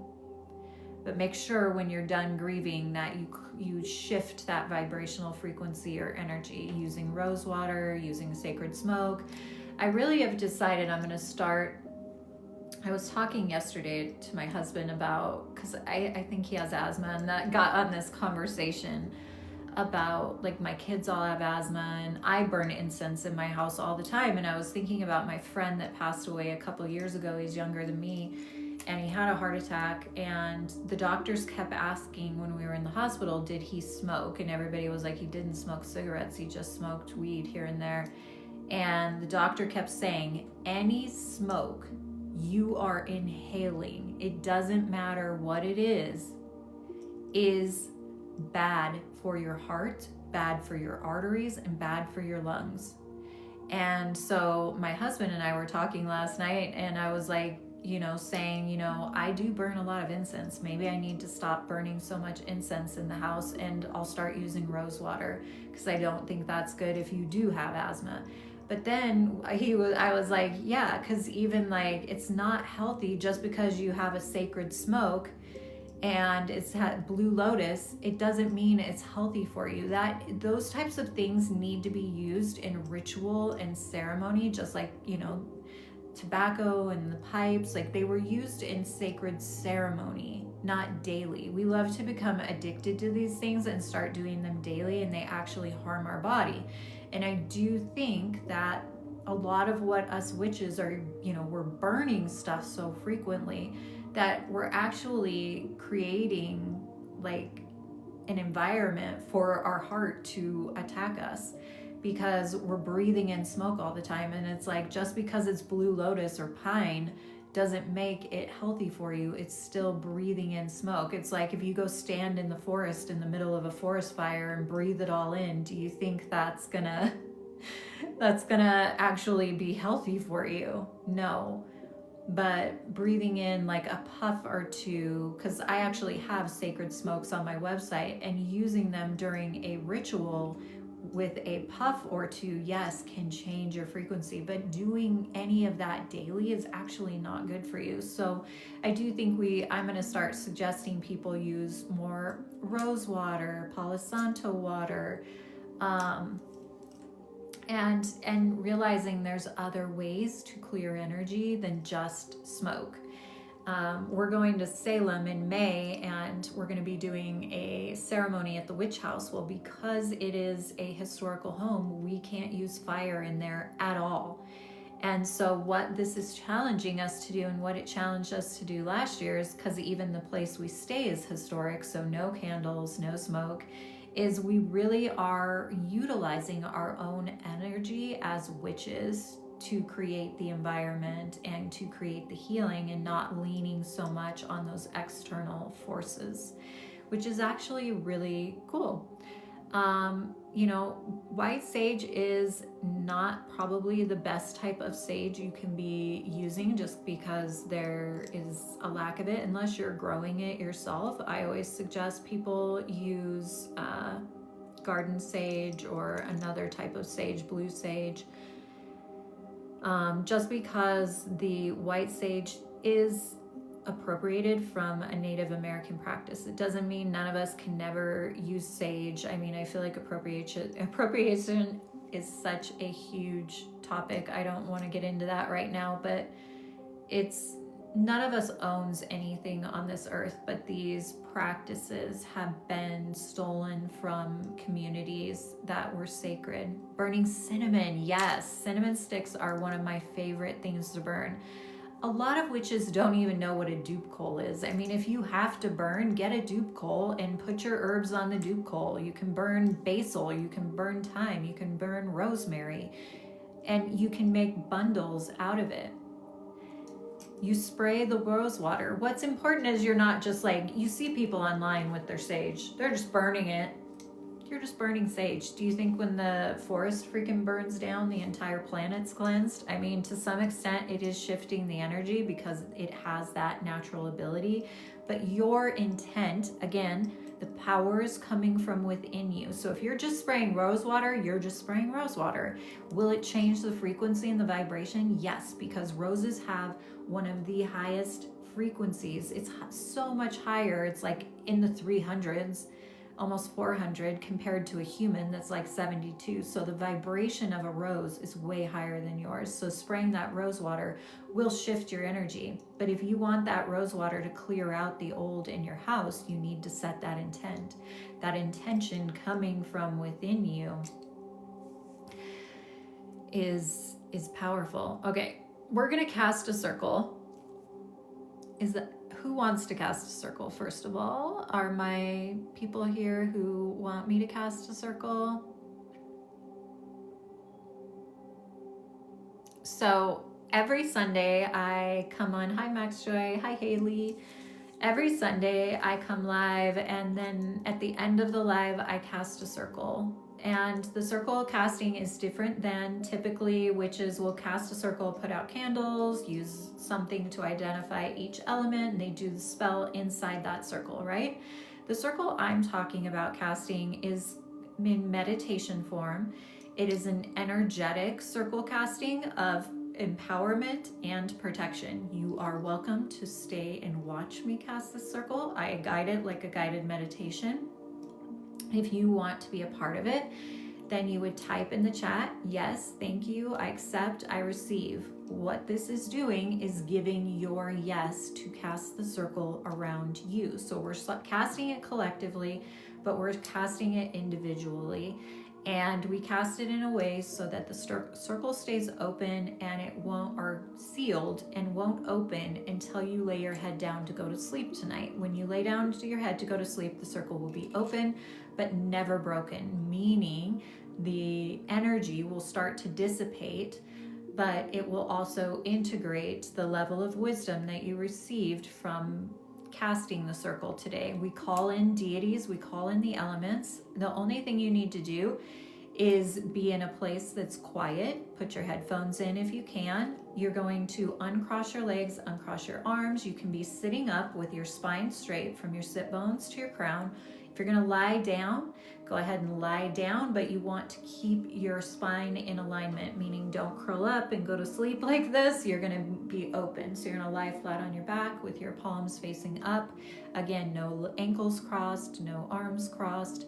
And then you type in the chat, yes, thank you, I accept, I receive. When I come to each direction, I will say, bless us as we call your name, and I will invoke the presence of one of the deities. Invoke meaning not invoke them inside your body. We're invoking them, meaning we're calling their presence force to hold space in a certain direction. And you will assist doing that by saying their name out loud with me. I'll say, bless us as we call your name, and I'll state the name of the deity. Then I ask you to say it with me 3 more times. So that's all you have to do.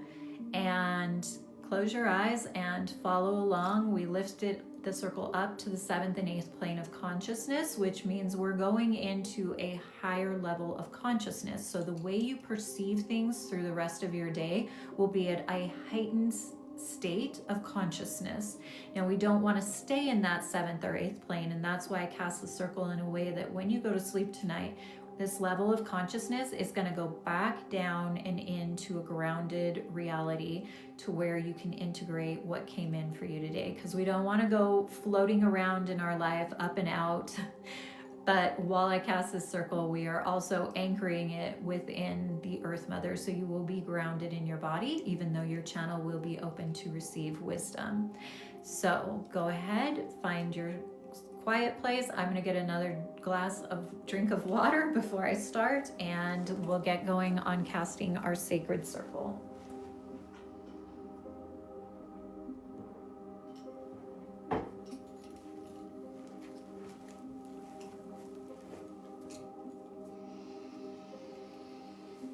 All right.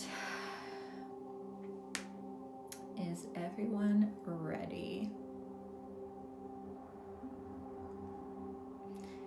Yes. All you have to do is say, yes, thank you, I accept, I receive. Type it in the chat. Which course do we start with? Or we do a consultation with you? Each course, there's a link in my bio for all the different classes. Read the descriptions and start either with Practical Magic or Way of the Witch, or Three Cauldrons. One of those three courses, you can start with any of those three.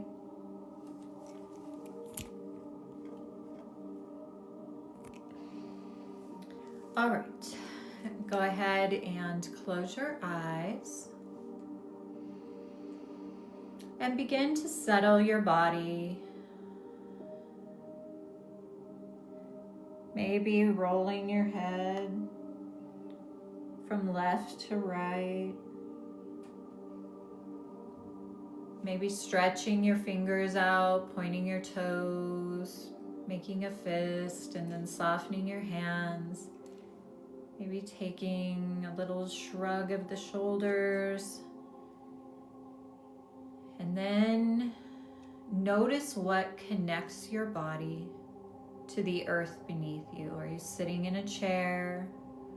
Are you lying on a couch or a bed or on the floor? So I want you to notice what's holding you. And then tune in to what's beneath that. So if you're in a house, is there a wood or a concrete floor below you? And then I want you to go deeper with your awareness, tuning in to the earth beneath that.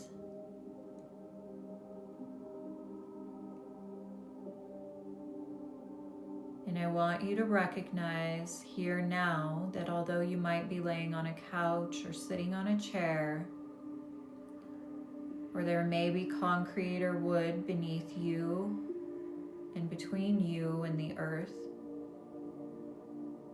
but underneath all of that, what is always underneath you is the Earth Mother holding you.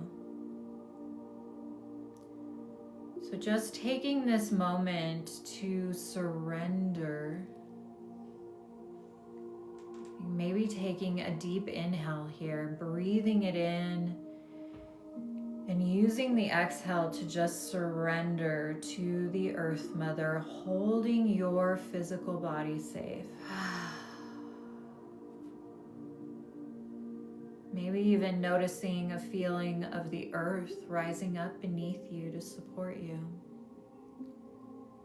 So you're fully surrendering to the present moment, here and now. As I call forth concentric circles of light to surround us now,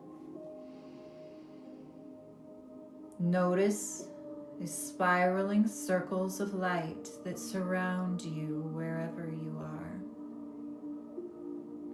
These circles of light connect us virtually across countries, cities, states, oceans, deserts, forests. These circles of light surround each of us in our sovereign, safe space, and at the same time, they connect us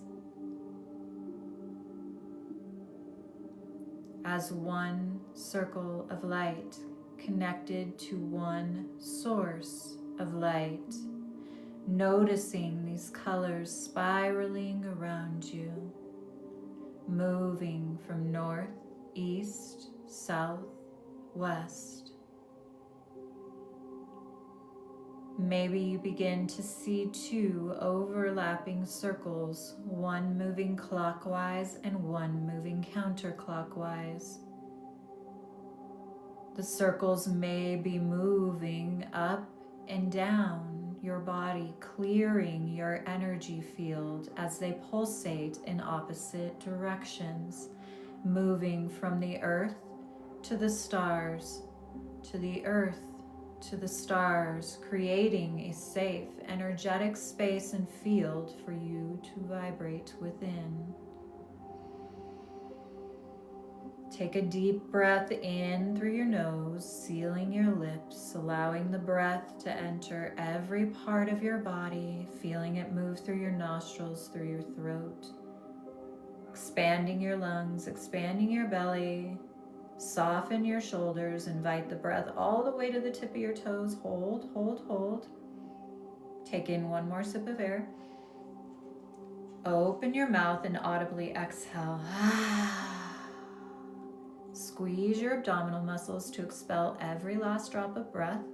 And at the bottom, seal your lips and pause. Notice the feeling of emptiness. And then slowly begin to breathe in through your nose. Fill every aspect of your body with this nurturing breath. It nourishes every part of you that you bring your awareness to. When the breath gets all the way to the top, hold. Take in one more sip, one more sip, one more sip. Now before you exhale, soften everything. Notice what it feels like to be full of life force. Part your lips and let go.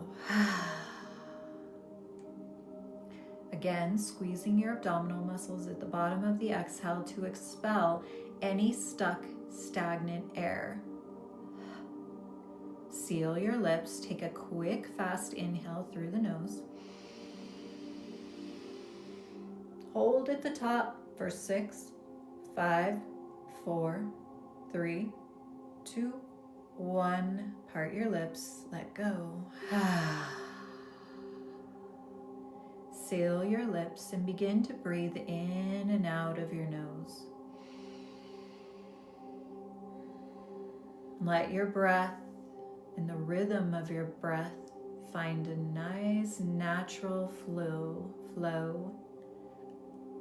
a fluid, rhythmic state of being that feels natural for your body.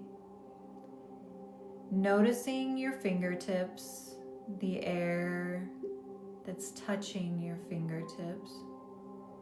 Soften your belly, allow your lower back to melt. Relax your shoulders, releasing the weight of the world. Let your feet fall out to the side. Soften your jaw and become aware of yourself sitting in darkness with these spiraling circles of light that surround you. As I call forth the guardians of the watchtowers of the north, south, east, and west to witness this sacred circle casting of empowerment and protection today. Guardian of the north, keeper of earth, I call forth and invoke the elements and spirits of earth to join us now. Keeper of the crossroads, she who meets us at those turning points, she who meets us in the underworld where we face our darkest shadows, she who illuminates the shadows with her torch of light, she who walks with us through the valley of death where we fear no evil. She who holds the keys, she who is the keys, she who illuminates all paths, Mother of witches, bless us as we call your name. Hecate, Hecate, Hecate, Hecate.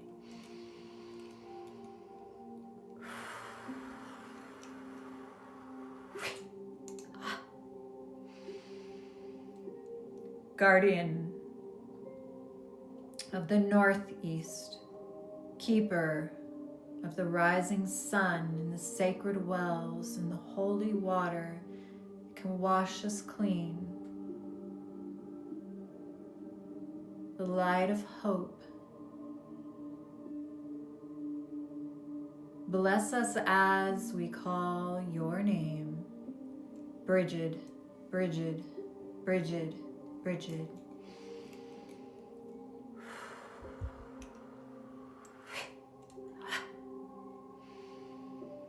Guardian of the East, keeper of air, I call forth and invoke the elements and the spirits of air to join us now.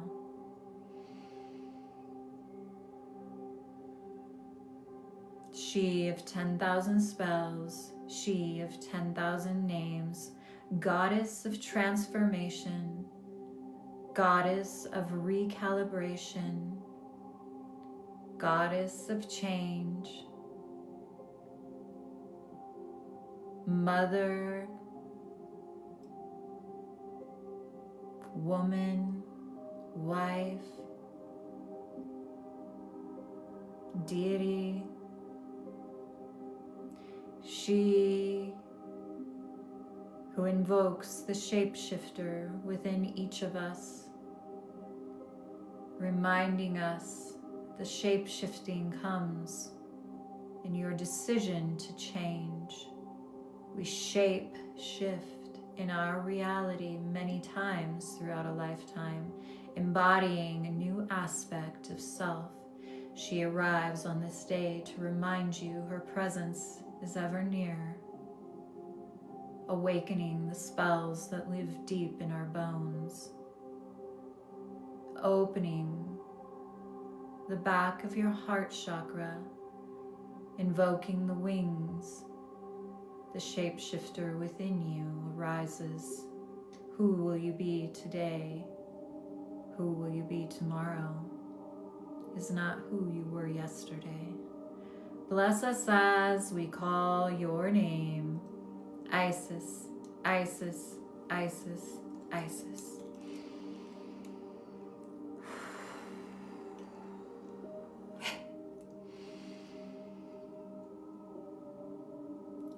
Guardian of the Southeast, keeper of sovereignty,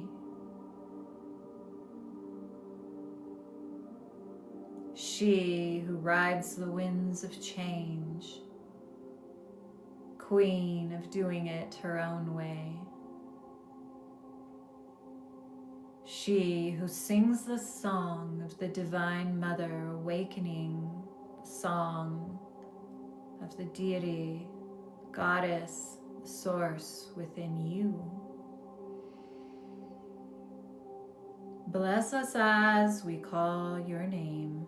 Rhiannon, Rhiannon, Rhiannon, Rhiannon.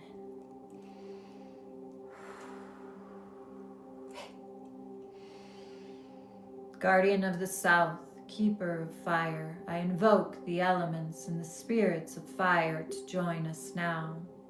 Queen of the Fae, she who knows love is the way, awakening the righteous rage on this Women's Day, the rage that is not of shadow, but the rage that is of light, the rage at injustice, the rage that turns the fury into activism, into power, into creating change.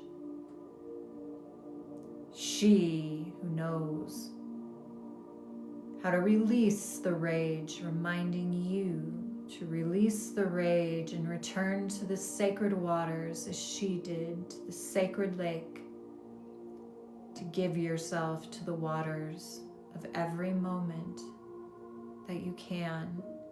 She's reminding us now the power to keep the fire burning and nourishing by bringing yourself to the water's edge, which the your grief. Bless us as we call your name. Anya, Anya, Anya, Anya.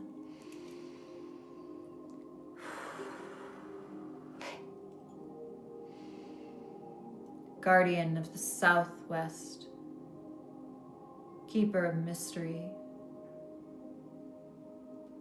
She who's walked in the shadows, in the darkness, in the deepest recesses of human consciousness with the witches. She who reminds us that who we are is not determined by how people label or judge us, that we must continue to walk the path of integrity, no matter the stories that are told. Bless us as we call your name. Mary Magdalene, Mary Magdalene, Mary Magdalene, Mary Magdalene.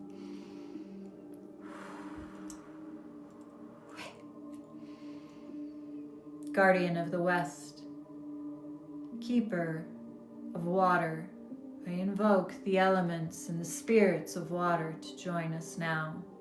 Keeper of the cauldron, goddess of alchemy, deity of transformation. She comes today reminding us, just as the place of the south reminded us of the fire, the place of the water. The fire reminded us of the water, and today the water in the west reminds us of the fire, and how the fire alchemizes the water held within the cauldron. The fire within you, she says, alchemizes your entire physical being. Move with your fire in a good way. Weave with the sacred fire in a good way, because the water is listening. The water is vibrating. The water is alchemizing what your fire is doing. Is your fire burning in shadow, out of control? Is your fire warming,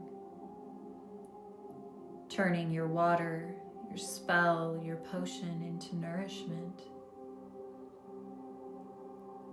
She reminds you of the power of your grief, the power of your pain, the power of the child within you. And she is inviting you to bring that part of you forward. The little you. See her within your mind's eye here at the water's edge. She's asking you to kneel down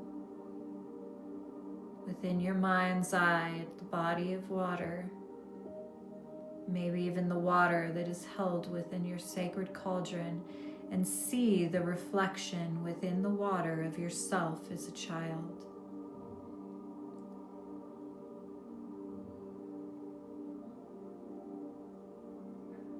You can turn water into wine, can turn water into soup. It feeds thousands.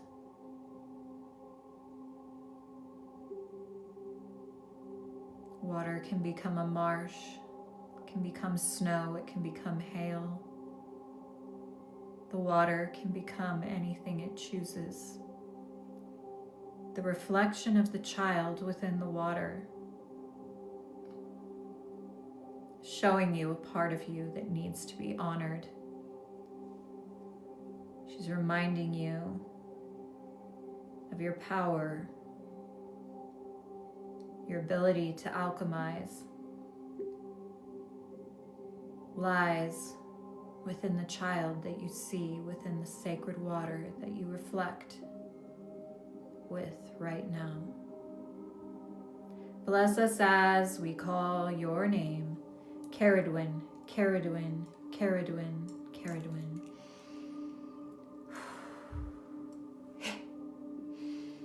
Guardian of the Northwest, weaver of our sacred circle,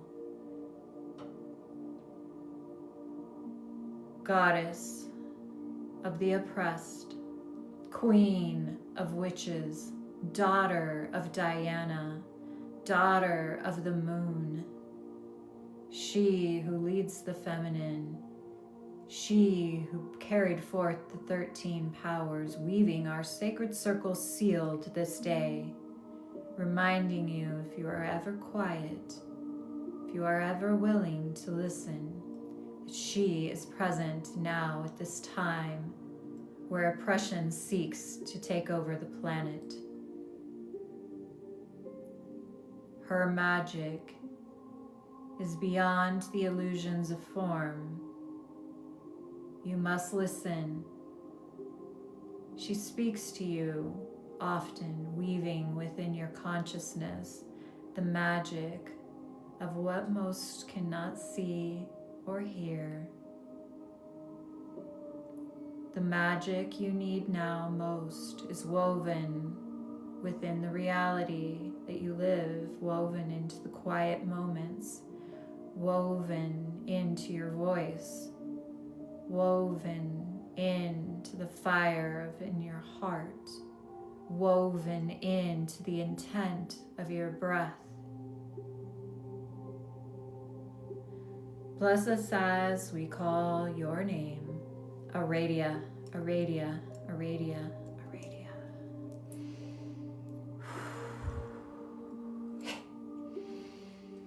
From beneath us, we call forth the presence of our loving Earth Mother to rise up and support us as we surrender to your embrace. We honor this moment. We honor our body, our connection to you, our connection to our body, our commitment to learning what it means to be human.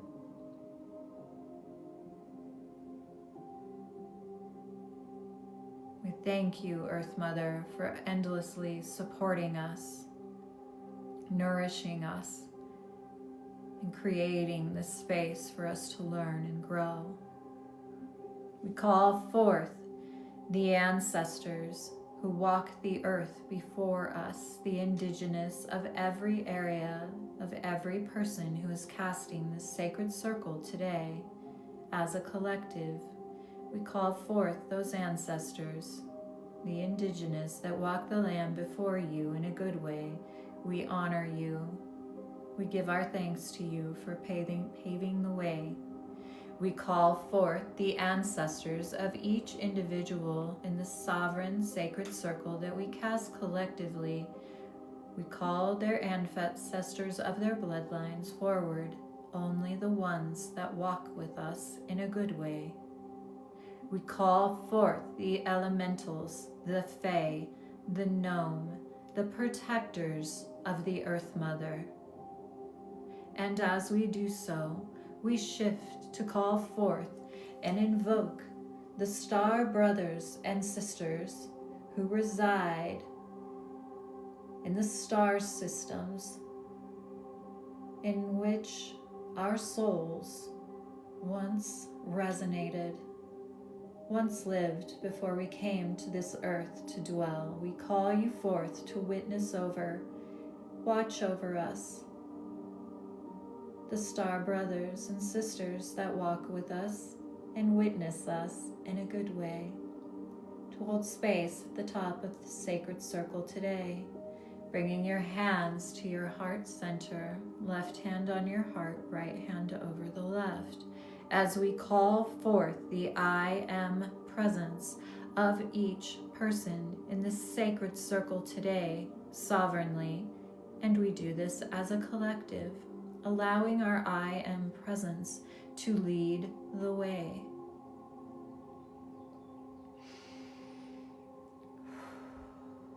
And as we do so, we lift this sacred circle up, up, up to the 7th and 8th plane of consciousness, where divine knowing and miracles take place while we are firmly rooted and anchored into our physical body and upon the earth.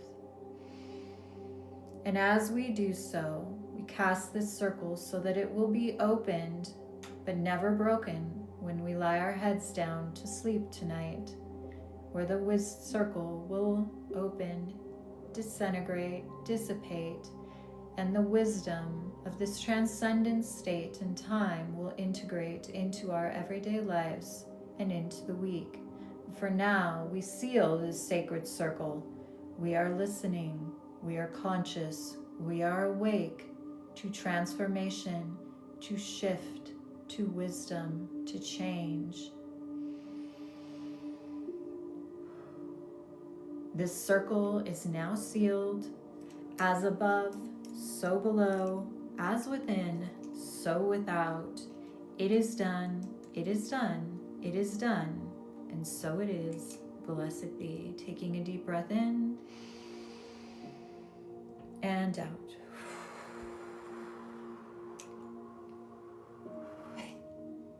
Deep breath in. This time as you exhale out, gently blink your eyes open, coming back into this time and space, kind of rolling your body around, wake yourself up, stretch. And I would love to hear any colors of light you've seen, anything you felt before we go today. Blessed be. Thank you, Marjorie, for moderating today. So happy to have you back, and any other sisters. Thank you, Renee, from my coven who were moderating. I think I seen Erin here. Blessed be, Andreas. Thank you, Noel. Blessed be. Thank you, Julie. Yellow. Love it. You felt a cool breeze, but not making me cold. I love that. Sounds magical. Lots of green, purple, lots of orange, white, blue. Blessed be. Akaria. I never know if I'm saying your name right. Thank you guys for the gifts, and thank you for hearting the live. Hi, Haley. You saw pearly gold. Oh, comment moved really quick. But also the light was like curtains of water. Ooh, I love that. Goosebumps, divine light, love it. Thank you, Gertie. Light blue, I'm at the beach, laying on a big rock. Oh, I wish I was at a beach right now, laying on a big rock. You saw blue orb. Love it. Being held in Gaia's hands floating. Oh, that sounds so beautiful. I love that, Jamie.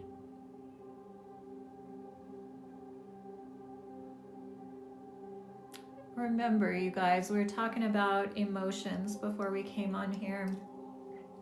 And you see how quickly when we cast a circle that you can move just to this place of complete peace and feeling just beautiful things, beautiful images. Marjorie felt her grandmother with her. You see these colors, and what I want to remind you of is that so often our emotions, which we're looking at here with the Pisces retrograde, right? The Mercury retrograde in Pisces. Sorry, I'm saying everything backwards today because I have this headache still. But, you know, we have to remember that we're not in right relation with our emotions. And can you pay my rent? Oh, can you pay Haley's rent? How sweet. What does that actually mean? Am I missing something in the comments? But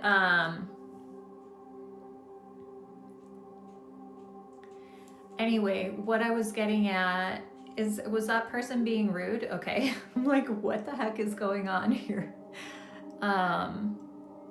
What is your name for real? My name is Harmony. My parents gave me the name Harmony. Drink some lavender tea. Yes, I need some lavender tea and some bear root, some osha root. But what I was getting at is our mind is often what is reflecting in our emotions. And our emotions can actually be part of how we experience our clairsentience. And so we have to be mindful of what we are feeding our mind. If we're constantly doom scrolling, then our emotions are going to feel heavier and worse. And we'll be processing a lot of external grief. But to do the shadow work that is internal, you've got to take some time to put your phone down, to journal your feelings, journal your feelings about what you're seeing during the doom scrolling. Notice the voice in your head and what the voice in your head is talking to you about, what it's saying to you day in and day out. And notice how that voice in your head a lot of times is dictating your emotional responses to whatever is happening in your life. And so getting out of our head and into our body creates a more grounded place for you to experience what emotions are really arising for you. And I think a lot of times the external world is keeping us trapped in a prison of processing external stuff when the external stuff is triggering the internal stuff, if that makes sense. So it's like this really big funnel of everybody getting triggered and trying to process mentally, but we don't want to process mentally like we're doing that 100% of the time. We want to physically process the grief, and that means crying and being sad sometimes. So let yourself be sad. You watched my live for 100 minutes? Thank you.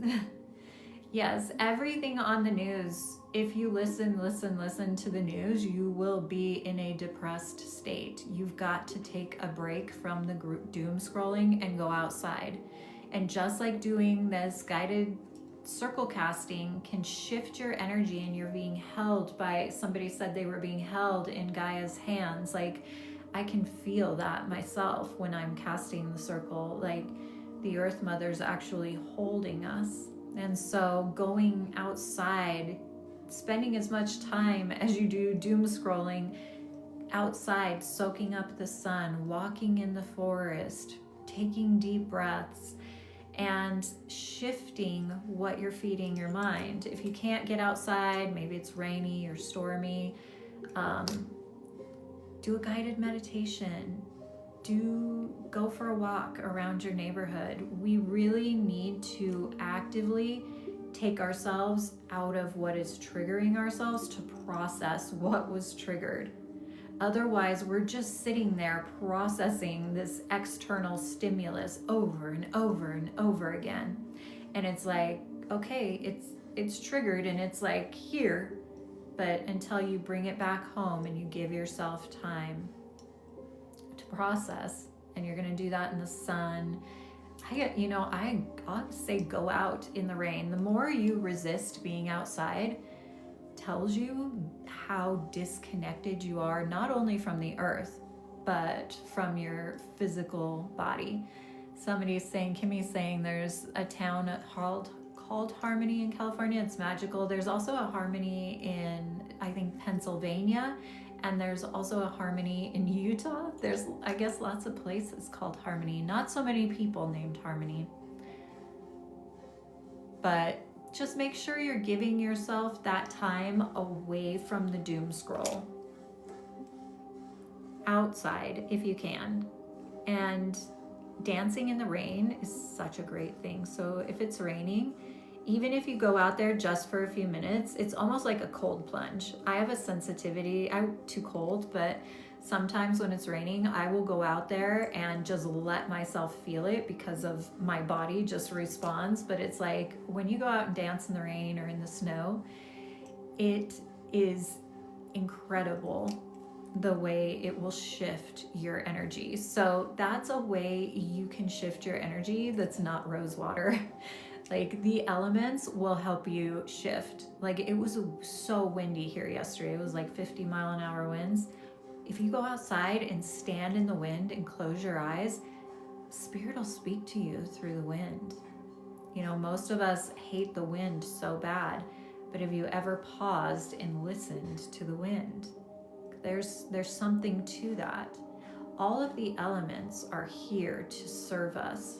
They are here to help us alchemize our pain, our sorrow, our grief, but we aren't utilizing them. We just think that by staying stuck in the doom scroll and watching over and over again in our brain telling our body, you are not safe, you are not safe, and then we're enraged and sad and all of these things. And it's like, we need to be aware, yes, but we need to do something about that. You know, the fire you can alchemize with the fire by standing under the sun. I've been talking about this in a lot of my lives, but that song by Florence Welsh, Sympathy Magic, where she says the sun is shining through the window just so, the only God she knows, and it doesn't want her down on her knees to believe. Like, that's what's shifting during this Mercury retrograde as well, is your relationship with Source. I do need water, Margie. Our relationship with Source is shifting during this Mercury retrograde because Pisces is one of the closest zodiac signs. They're closest to Source because they're at the end of the zodiac. So don't forget to connect with Source through those elements. And I just gave you a way to connect with each of them. Go stand under the sun. If it's not raining or snowing or something like that, you connect with the water every day you get in the shower. How much water you're drinking is connecting with the water. All of these things are meant to connect you, to alchemize what's moving through you. So utilize them. That's your strength, witches.